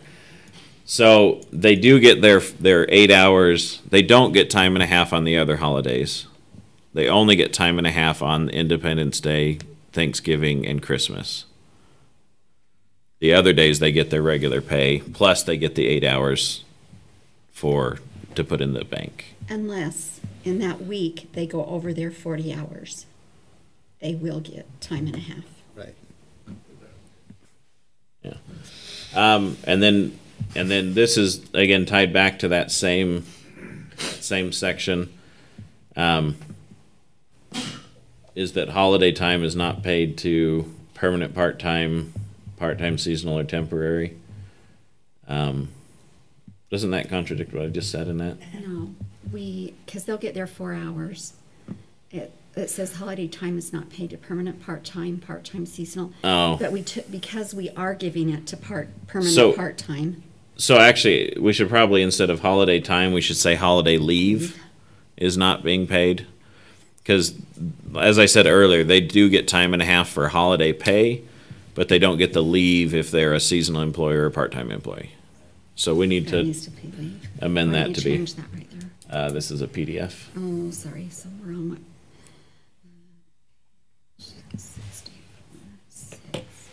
And with Dave and Tiffany here, it might actually be it might be worth them talking about some of the feedback they've gotten on this, the 4-hour holiday pay for permanent part-time folks, because they really have appreciated it, but they'd have. It works for me too. Yeah. Oh, and Annette staff is all permanent part-time. There was a question about travel and pay, specifically the per diem amounts that we're paying. In the past, we've had a set amount that was done at the beginning of every budget year. This is somewhat similar in the sense that the GSA, which is the group the IRS uses to set these standards, amends their rates every year, and we'll just follow what their rates are. As well as this would account for any time that someone was traveling to another state where the rates might be different, that we'd be able to just follow the same standards. So it does in general mean that the per diem will be going up a little bit because we're currently below the GSA standards. So then the last one is the one that caused the deletion of the other one. The idea is that there is a benefit to some certain supervisors and department heads to take a vehicle home. Particularly, this came up in Public Works, where the supervisors are typically the first person called by the on-call person. And in order for them to get to a waterline break on Fruitland Drive, they have to stop at the shop, change vehicles, and then come out.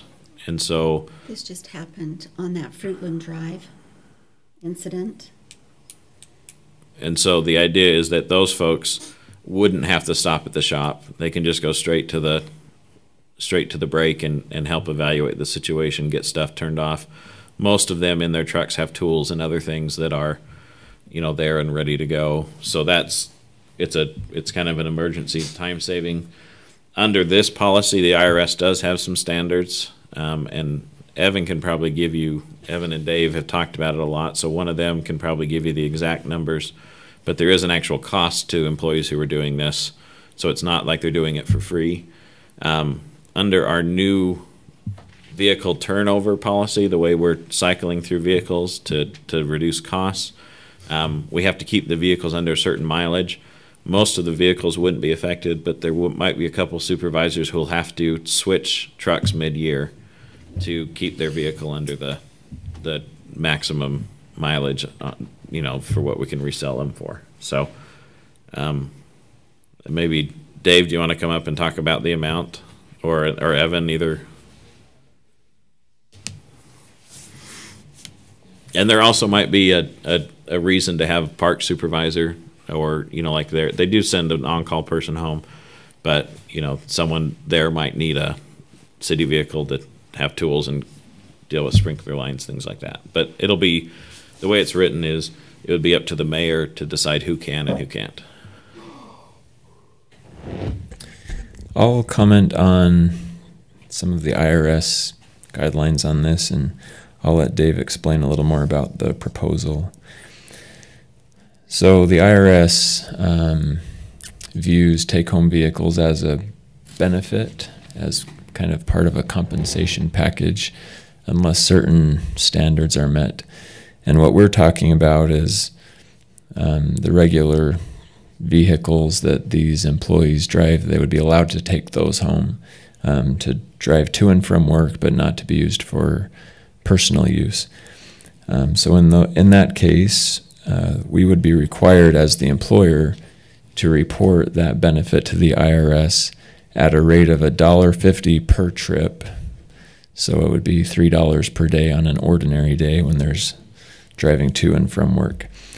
So we would be required to report that benefit or have the employees pay the $3, and then we wouldn't have to report the benefit. So the proposal in the policy right here is that the employees would pay the rate. They would basically keep track on their time card of how many trips to or from work that they took, and then that amount would be calculated in payroll, and it would be deducted from their paycheck.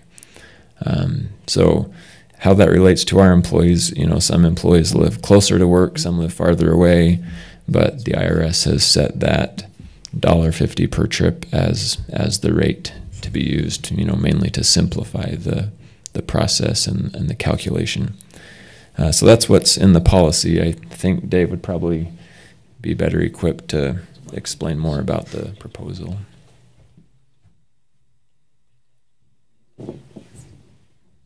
Yeah, I'll take any. Do you have any questions as far as the proposal goes? You can drive your big plow truck home? No plow trucks. And so, clear your driveway. So this actually came on, like John said, when we did the vehicle change out every year. Part of from what I understood before, that there was supervisors taking vehicles home, and then the problem with it is that it was depreciating the vehicles too much. So because we were keeping the vehicles for 10 years and they were taking them home every day, those trucks were getting depreciated. Well, now that we're turning the vehicles over every single year, there is no depreciation on that vehicle. As long as we keep it under 12,000 miles, we still get the whole price back on the vehicle. And so as far as the depreciation, there's nothing like that. So yeah, if you have any other questions, I'd be happy to answer them. And it wouldn't necessarily be every supervisor in the city. It would be those who it made sense to have them be able to respond quickly. A good example is I wouldn't be taking a city vehicle home. I don't have a reason to, because there's nothing I need to get that quickly to. I'm a little slow is what I'm saying. We concur. Okay, council, any suggestions or discussion on this particular item? I just got one question, John, on the very first one. You talked about the damage to city property, including vehicular accidents. That's for if I understand it right, if a city employee is carrying a ladder down a hall in the city office and hits the wall and damages the wall, he can be written up, correct? Yes. But if a city employee throws a pipe in the back of a truck and scratches the truck, he can be written up. Yep. What if they don't tell you? And the reason I say that is because the company I work for, they have a policy that's similar to that, except they have a monetary value. So we encourage smaller incidents to be reported, because the larger ones are going to be reported. The larger ones you can't hide. Yeah. Does that make sense? Mm-hmm. And so I just didn't know if maybe we wanted to think of putting a monetary value of maybe $500 or more or something like that, to where just so that the little things get reported. And you encourage the employees to report the little things, because that stuff happens. Yeah. So, well, just a thought. I'm not saying we have to do that. It's just a thought. Maybe we put a monetary value on it. And I'm not saying 500 is a monetary value, and maybe that's not a good idea. I'd like to hear what maybe you guys think, but I actually really like that idea. Does that police and parks? Does that limit work for you guys? Like a minimum damage? I have a question. Who will decide what that damage is on vehicles? Will it be our vehicle fleet manager?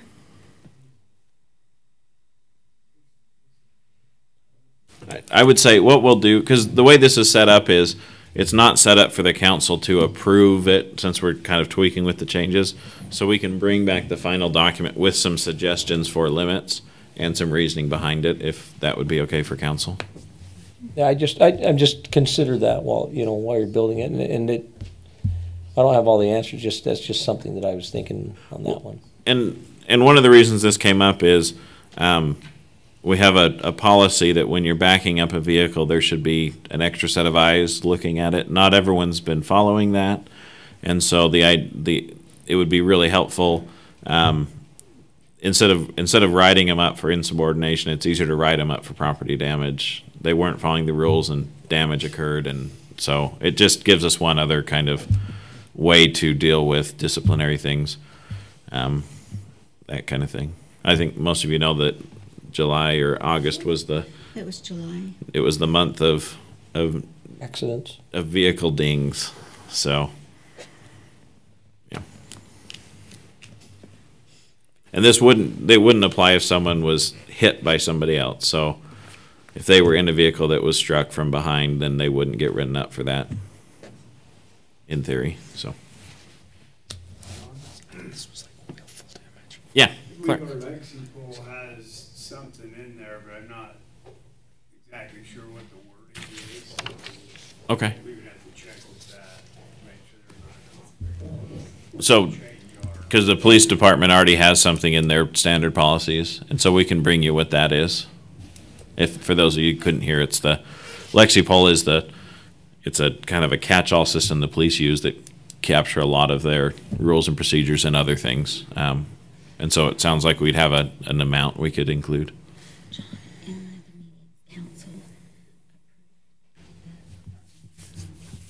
1 year to 6 months, the police have decided they don't want that. They did approve the council meeting, so we need to. Oh, and Annette just reminded me, this is something that's not on the staff report, but in the recent history, we took police officers from a 12-month probation to a 6-month probation, like everything else, like every other employee in the city, that they have requested that it move back to 12 months. The reason being that police officers come on and typically get several months of on-site training before they're turned out on their own. And so even, officers who have years of experience. So the idea is that extending that probationary period allows for them to be properly evaluated through the 12-month time frame. That's what so that would be brought back in the language change as well.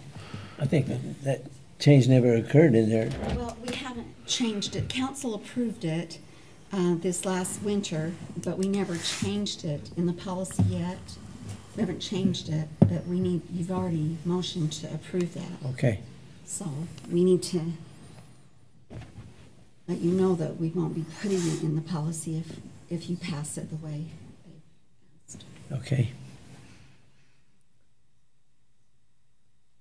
Any other discussion on this item?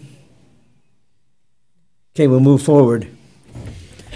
Discussion on council procedures. Presenter John Call. So, council, this is just a general discussion on your own rules and procedures. There's nothing specifically suggested other than one thing that has come up very recently is deciding how to organize the agenda and set the agenda.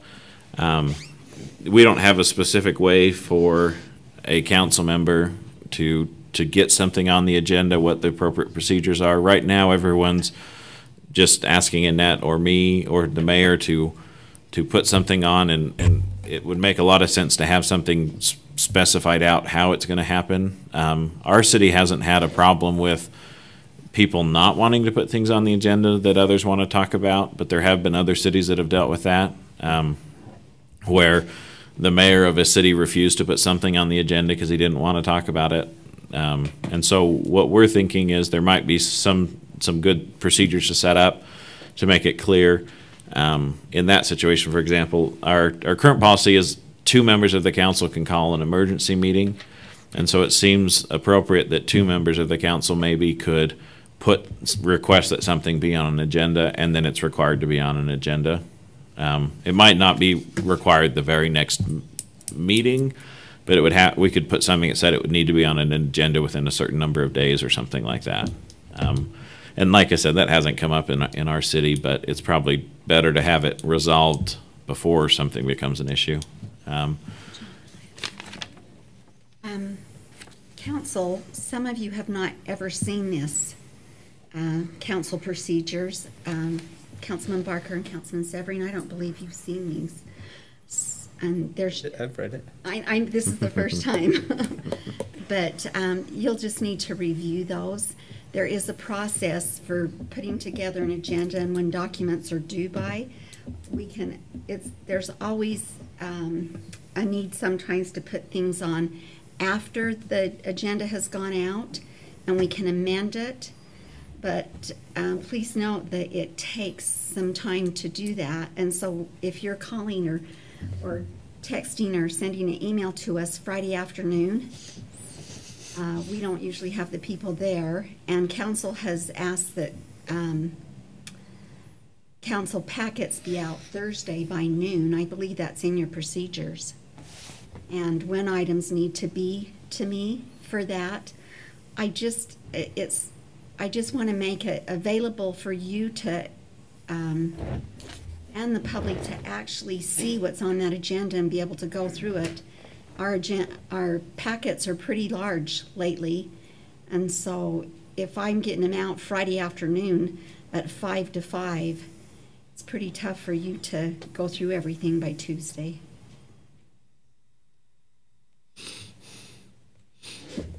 Yes. I have to confess to a sickness. I like to go on YouTube and watch some of the crazy council meetings that are out there from across the country.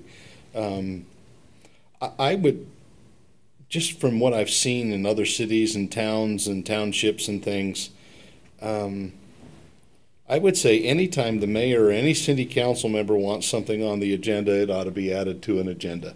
I don't think we need to have two. I've seen some cases where you have an individual that wants something discussed, a council or a township, whatever they, assemblyman or assembly person, and everybody else just kind of vetoes it, and it never gets discussed, and then you get into a squabble. And I would say, any of the elected officials that want something on the agenda, I think we each deserve the respect and can give the respect to each other to allow that to be on there, and we just simply ask for it to be on there.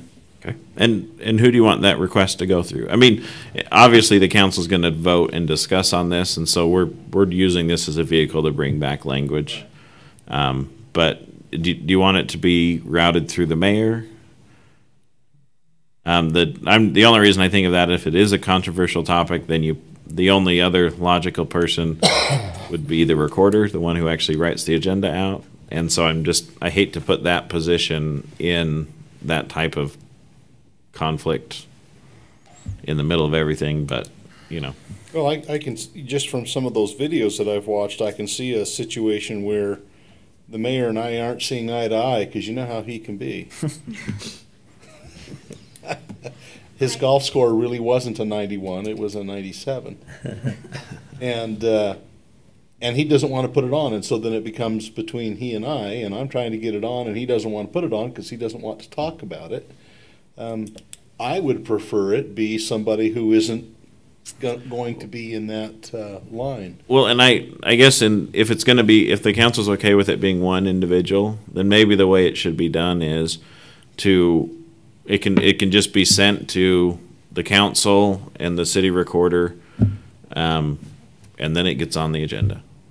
Meaning, but seems just simple. Making sure you just include everyone, so it's not a surprise, and then that takes pressure off Annette's position in Annette's office. What do you think, Annette? I think that's fine, but there's one more thing that happens. I have citizens call me and ask for items to be put on the agenda, and in the past, I put them on when we can do it, but that should go through. I guess when I get that request, I should send it to all of you. And I think so. And we've always been pretty good to just let them have that on the agenda. But then I try and say, you know, this might be good just for public comments, and then the council will have time to think about it, and a council member will put it on the agenda. So I try to sway them to have it during public comments first, so that you guys can be prepared and we know what we need to actually get for those people.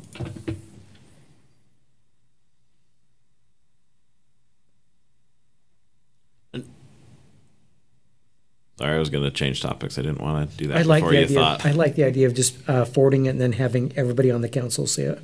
Okay. I think that's a great idea, and I would support what Annette is saying. If you want to forward a recommendation from a citizen, I think that's a great idea.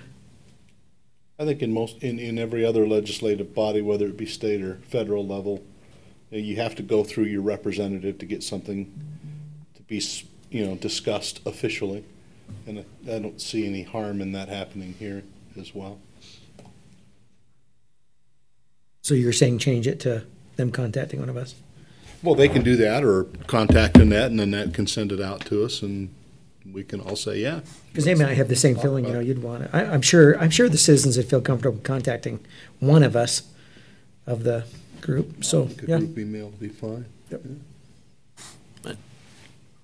Another thing that we'll need to address as part of this is, in our current code, as well as our rules and procedures, it says the council shall meet at 6:30 every second and fourth Tuesday. Done. What happened to that? Anyways, it's just, if we are going to be not following that to the T, then we should probably update it in our ordinance, or if we want to move back to that type of a schedule. Anyways, we just need to have that discussion. So I think on that one, what we'll do is, if the council can think about it, we'll bring back proposed languages where we can insert times and dates and things like that. I think I'd rather do every Tuesday, and hopefully have them be a little shorter meetings than two of them being longer myself. Well, along those lines, we've had a discussion before you joined us, of putting setting some kind of a time limit at the end of the evening, so that we're just not having open-ended meetings that can go till 12:30 at night, and that's hard on staff, it's hard on us, it's hard on the public that wants to attend.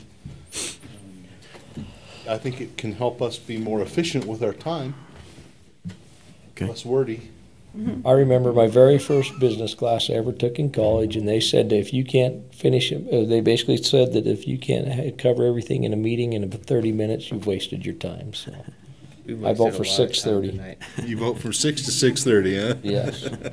Well, and with that, probably the thing to do would also be to identify what the order of things. For example, public hearings would always need to be first on the agenda, because those are what we notice and, do that kind of stuff for. So we probably ought to have a discussion about the order of agenda items. Because right now the mayor and I and Annette meet and kind of talk about which items we think people are going to come for. For example, like Miss North Ogden's coming, so they'll be first, so they can get in and out, as well as the items that'll be the hot topics, so that the residents don't have to sit until 9 o'clock to hear what they want to hear. Or if we're paying, Jones and Associates or someone to be here, Yeah. we put them first. So that'll probably need to be part of that discussion if we're capping a time type of a thing. The Planning Commission currently has an 8:30 cutoff time. If it hits 8:30, then they decide if they want to do more items, or they can just adjourn and go home, with the exception of public hearings that they have to finish them all. But they always do the legislative items first. So, I like it. there's a lot of other things in the rules and procedures that are state driven. For example, we can't modify how many members of a council make up a quorum. It's always going to be 3 for our form of government. And then, so there's things like that. Yeah.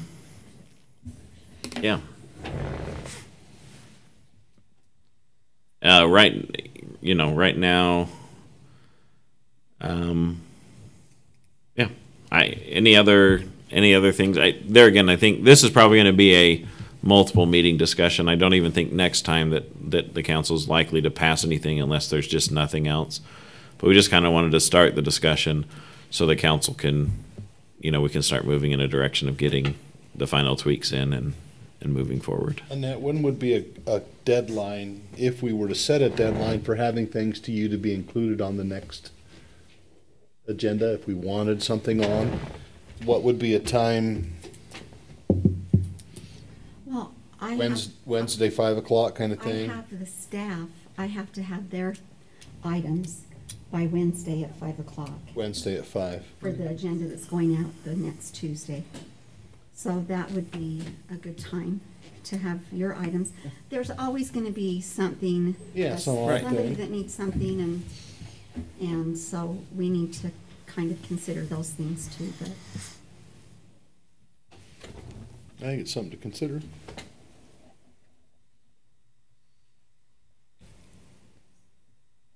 Any other discussion on that, those items? It'd be good then, council, for you to review this document and make any tweaks or suggestions for a future discussion. Okay, move on to item 10, public comments. Meeting's open for public comments.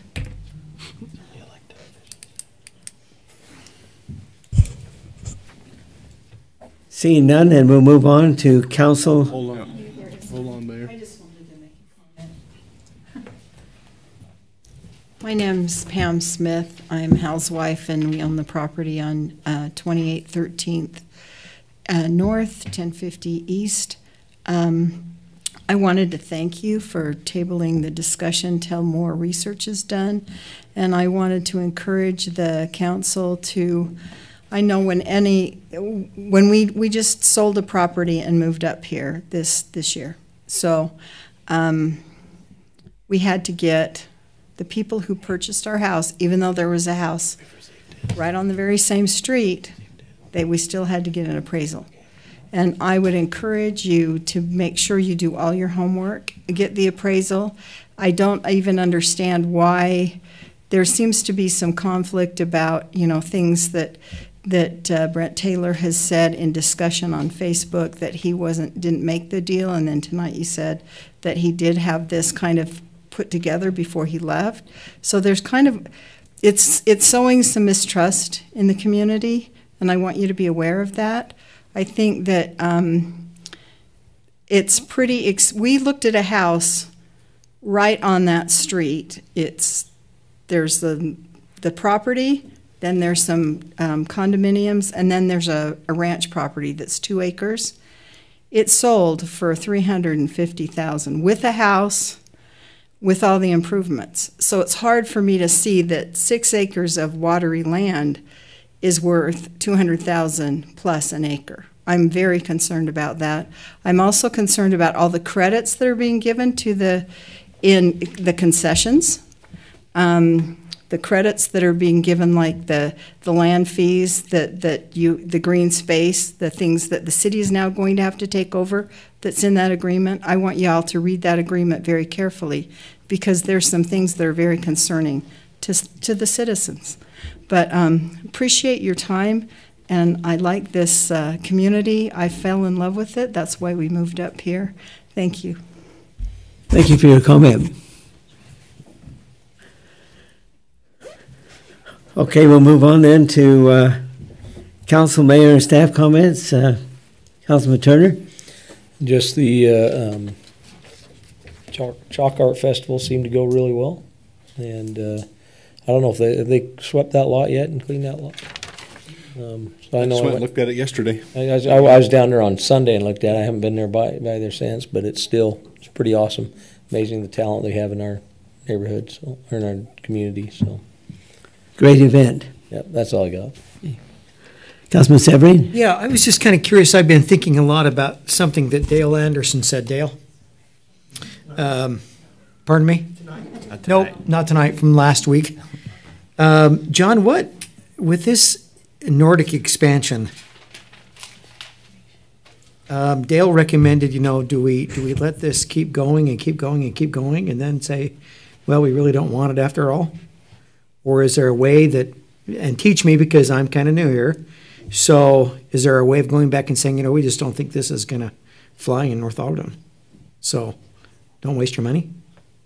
I mean, it's hard for an elected body to respond to an application that hasn't been made, and some groups have gotten in trouble by telling people no before they ask a question.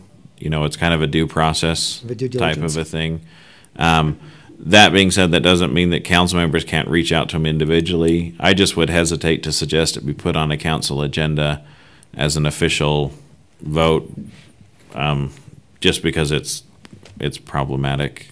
And it's the due process. The idea is that every landowner has a right to approach an elected body and ask for something to be considered. And if you tell them before that, then you might be running a risk of violating that. But they don't own the property, do they? They don't own the Forest Service. Right. So I'm just kind of curious do we wait till they have applications? Do we then say, what?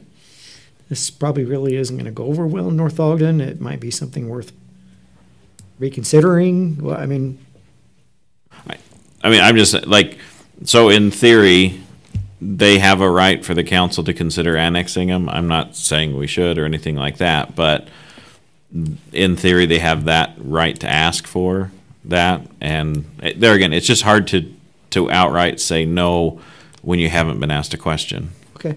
But that's, I understand it's not an easy world out there right now, and they'd probably appreciate some direction, but if they're not going to ask us for an answer, then there's nothing. In my opinion, I don't know that it would be appropriate to give them an answer. Okay. And then the second thing, I was just curious. I heard, and I don't know if I hadn't heard this before, and it just kind of went over my head, but the bathrooms in Lowman View are just porta potties. Yeah, we need to replace the Lowman View bathrooms, and we don't have money for them.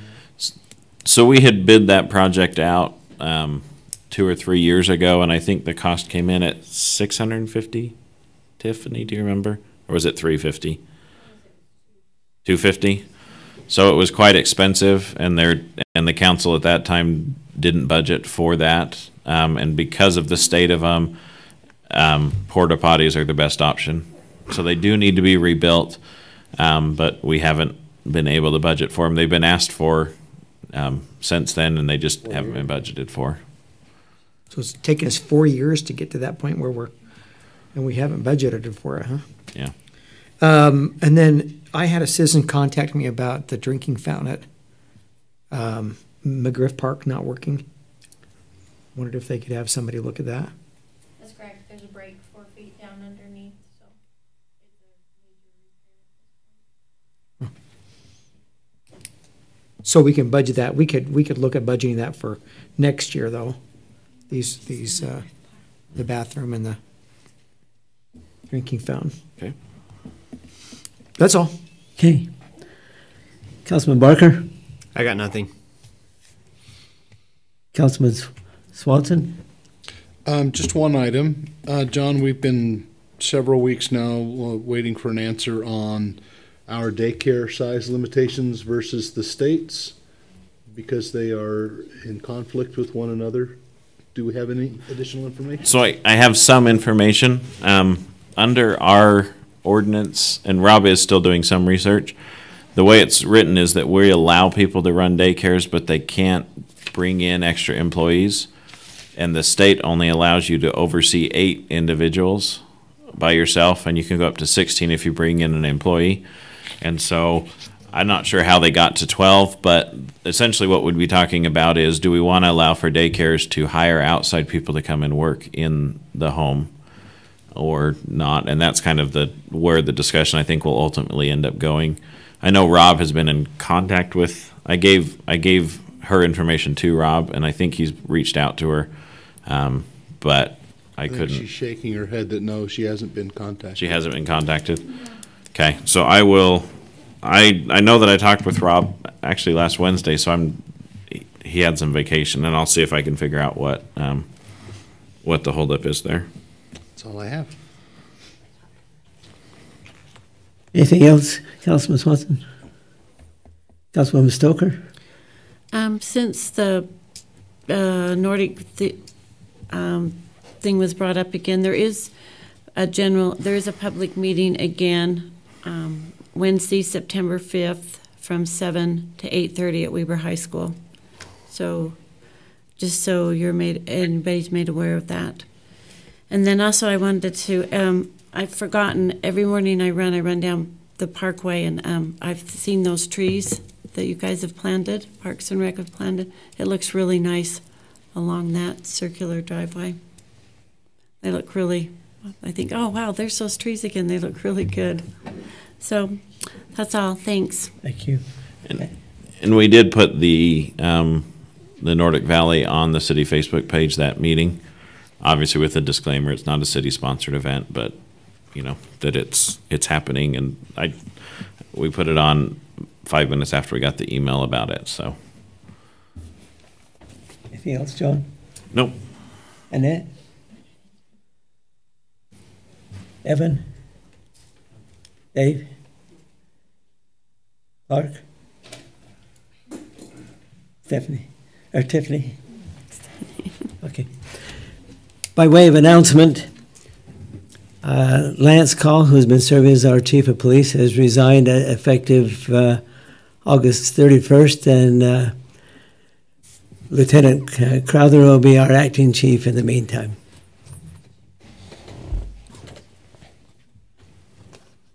Okay, we need a motion to recess and then convene in an RDA. Move to recess, take a 5-minute break, and then reconvene in the RDA. Second. All in favor? Aye. Any opposed?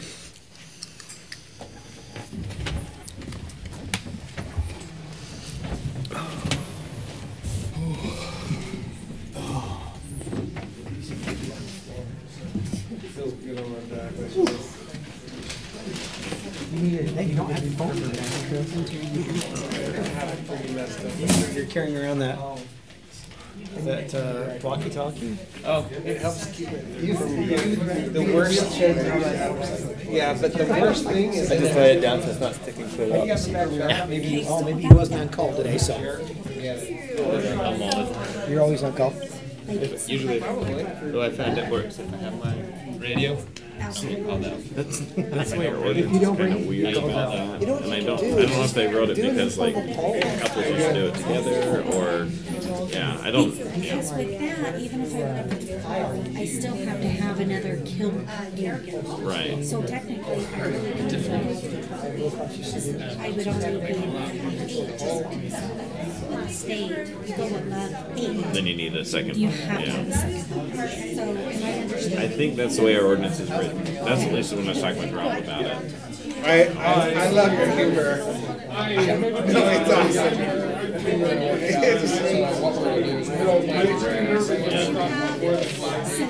I'm sorry. That was so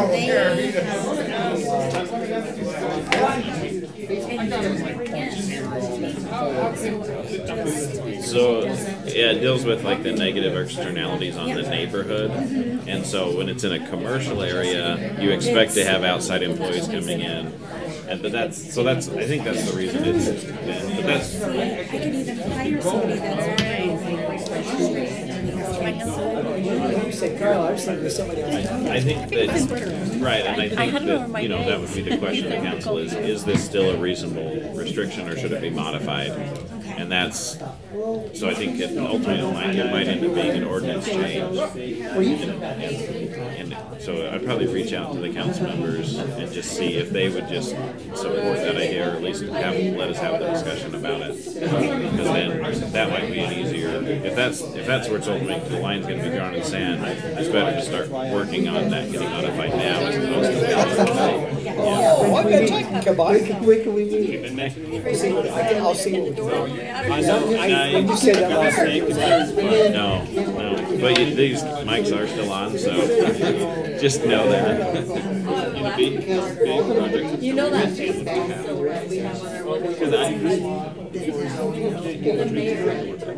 Because Like they don't think they walk. Very likely, but this council.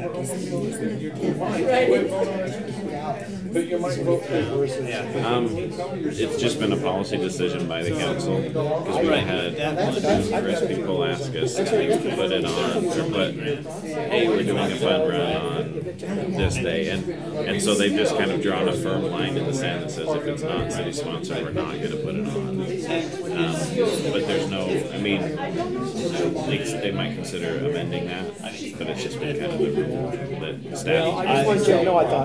So, when they sell the property. Yeah. And I agree that we need to think about it. That's my thought. So when you sell that property, then they're not going to say, oh, you might get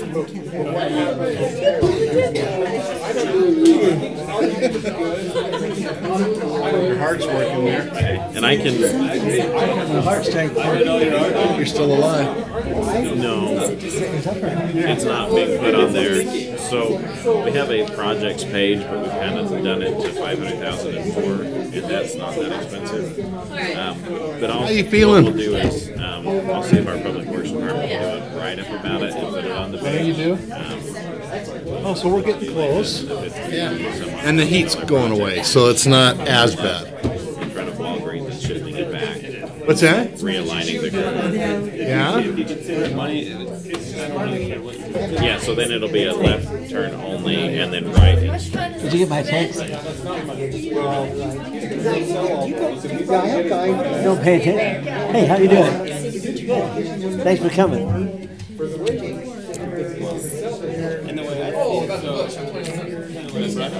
Okay. So the prosecutor does the city criminal stuff. That's all he does is the misdemeanor prosecutions in the criminal court. And so I don't know it's whether that way because he understands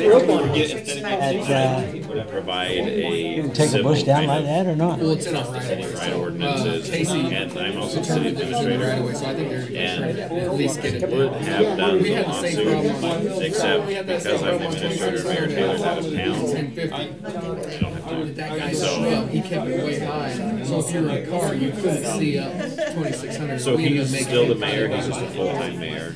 So the way our government's set up right now is the mayor is still the chief executive officer of the city. We mowed up around that corner because somebody was complaining about it, but now that bush is the only one that's sticking out. Or city manager will report to the mayor that helps with those duties. All right. But currently, Good job. I'm the administrator, and I work with the mayor, and I do. That's because I had dinner before I came. When he comes back, I'll do the administrator stuff. I'm an engineer, so Almost like an actuary. No, let's talk about that up there on Cold See how things. Yeah, it's, I just, No. it is such a. I've been up, I started with cold water, I mean, I was. I think it. And Ed's not here yet, so. 66 and I started hiking this mountain. Cowboys, I've done cold water, I've done So we talked to James and we said, you know, there's probably no reason why tomorrow I can't talk to Clark about raising his wages. It's almost like destroying the bridge. And now that it's official. Effective next pay period, which is Monday, right? I'll talk to him. Well, that's where the federal grant He's comes going to in. some training, he'll be back in time. Mind you, it makes the cost to us so low. Yeah. He's outside. He's an excuse for he gets skied down there. He says it's not that great, really. So I'm with you. A lot of Well, I'm with you. good advice from. This is one. You actually moved the pond section from. It's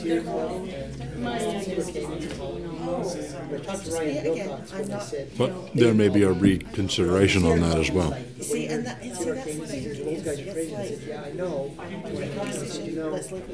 But see, a reconsideration can only be made by the winning side. I don't agree with anything. So, We don't need a you know, motion to if there were reconvene, do a we? yes vote on something, a 3-2 yes vote, only somebody on the 3 side can say, you know what, I think I'm going to change my vote.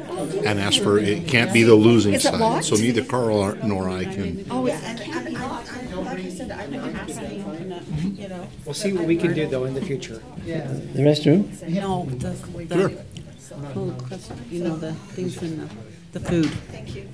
Is that calorie-free? The cinnamon thingers. Yeah, oh, because I'm not counting it. Her door is funny. Yeah. Good night. So if I had that right now, I wouldn't go to bed. What you what? That's my curse. Got right in here.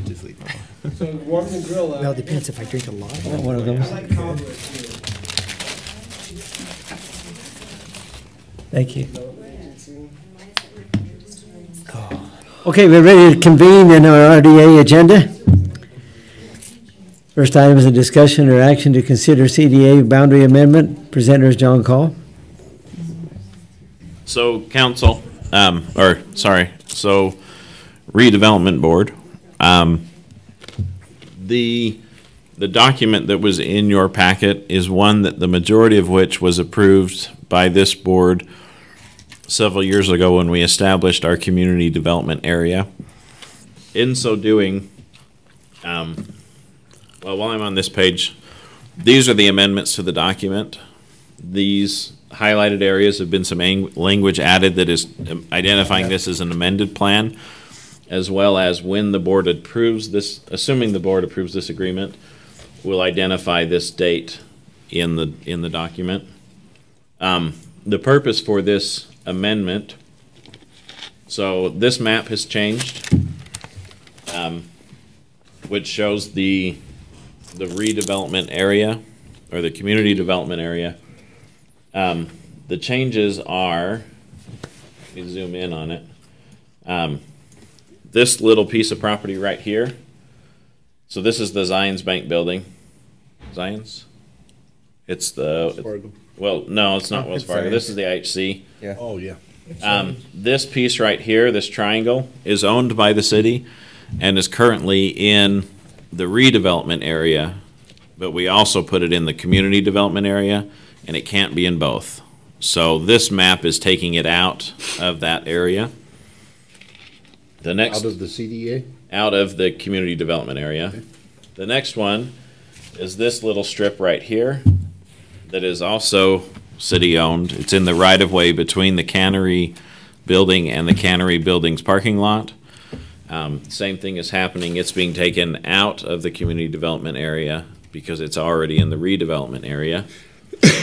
And then the last one is actually an addition, and it's quite a bit bigger.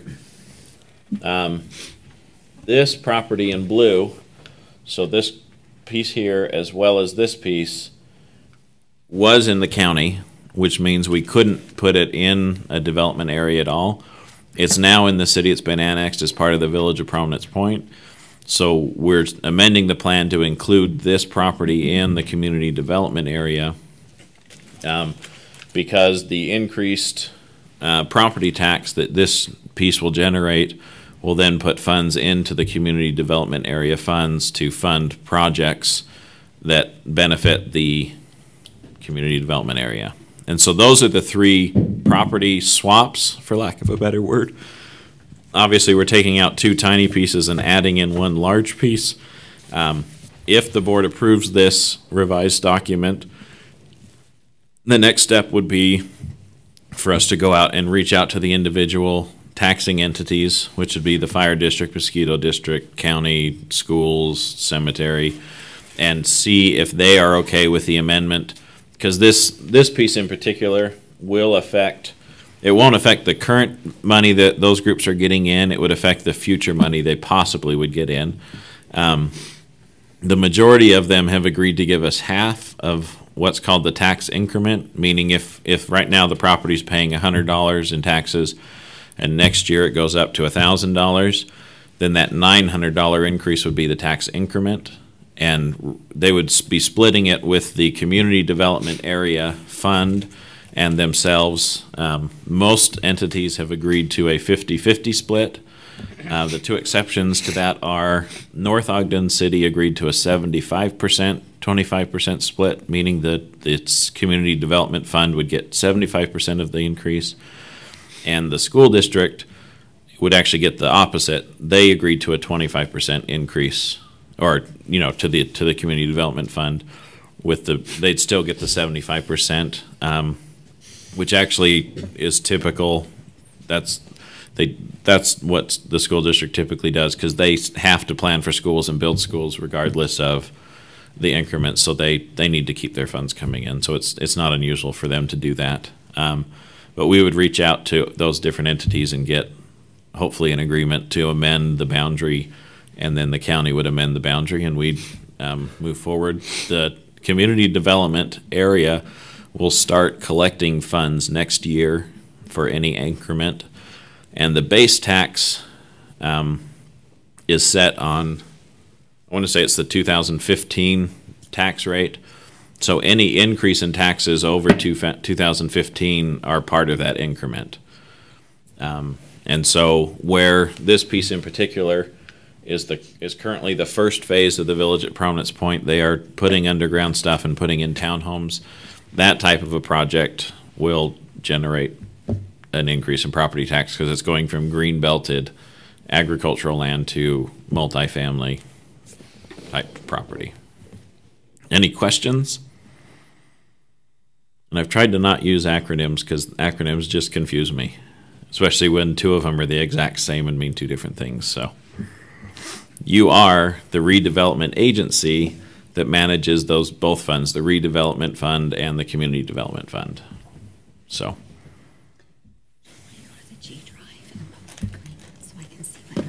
Questions or discussion from the council? Do we have an amendment number, or?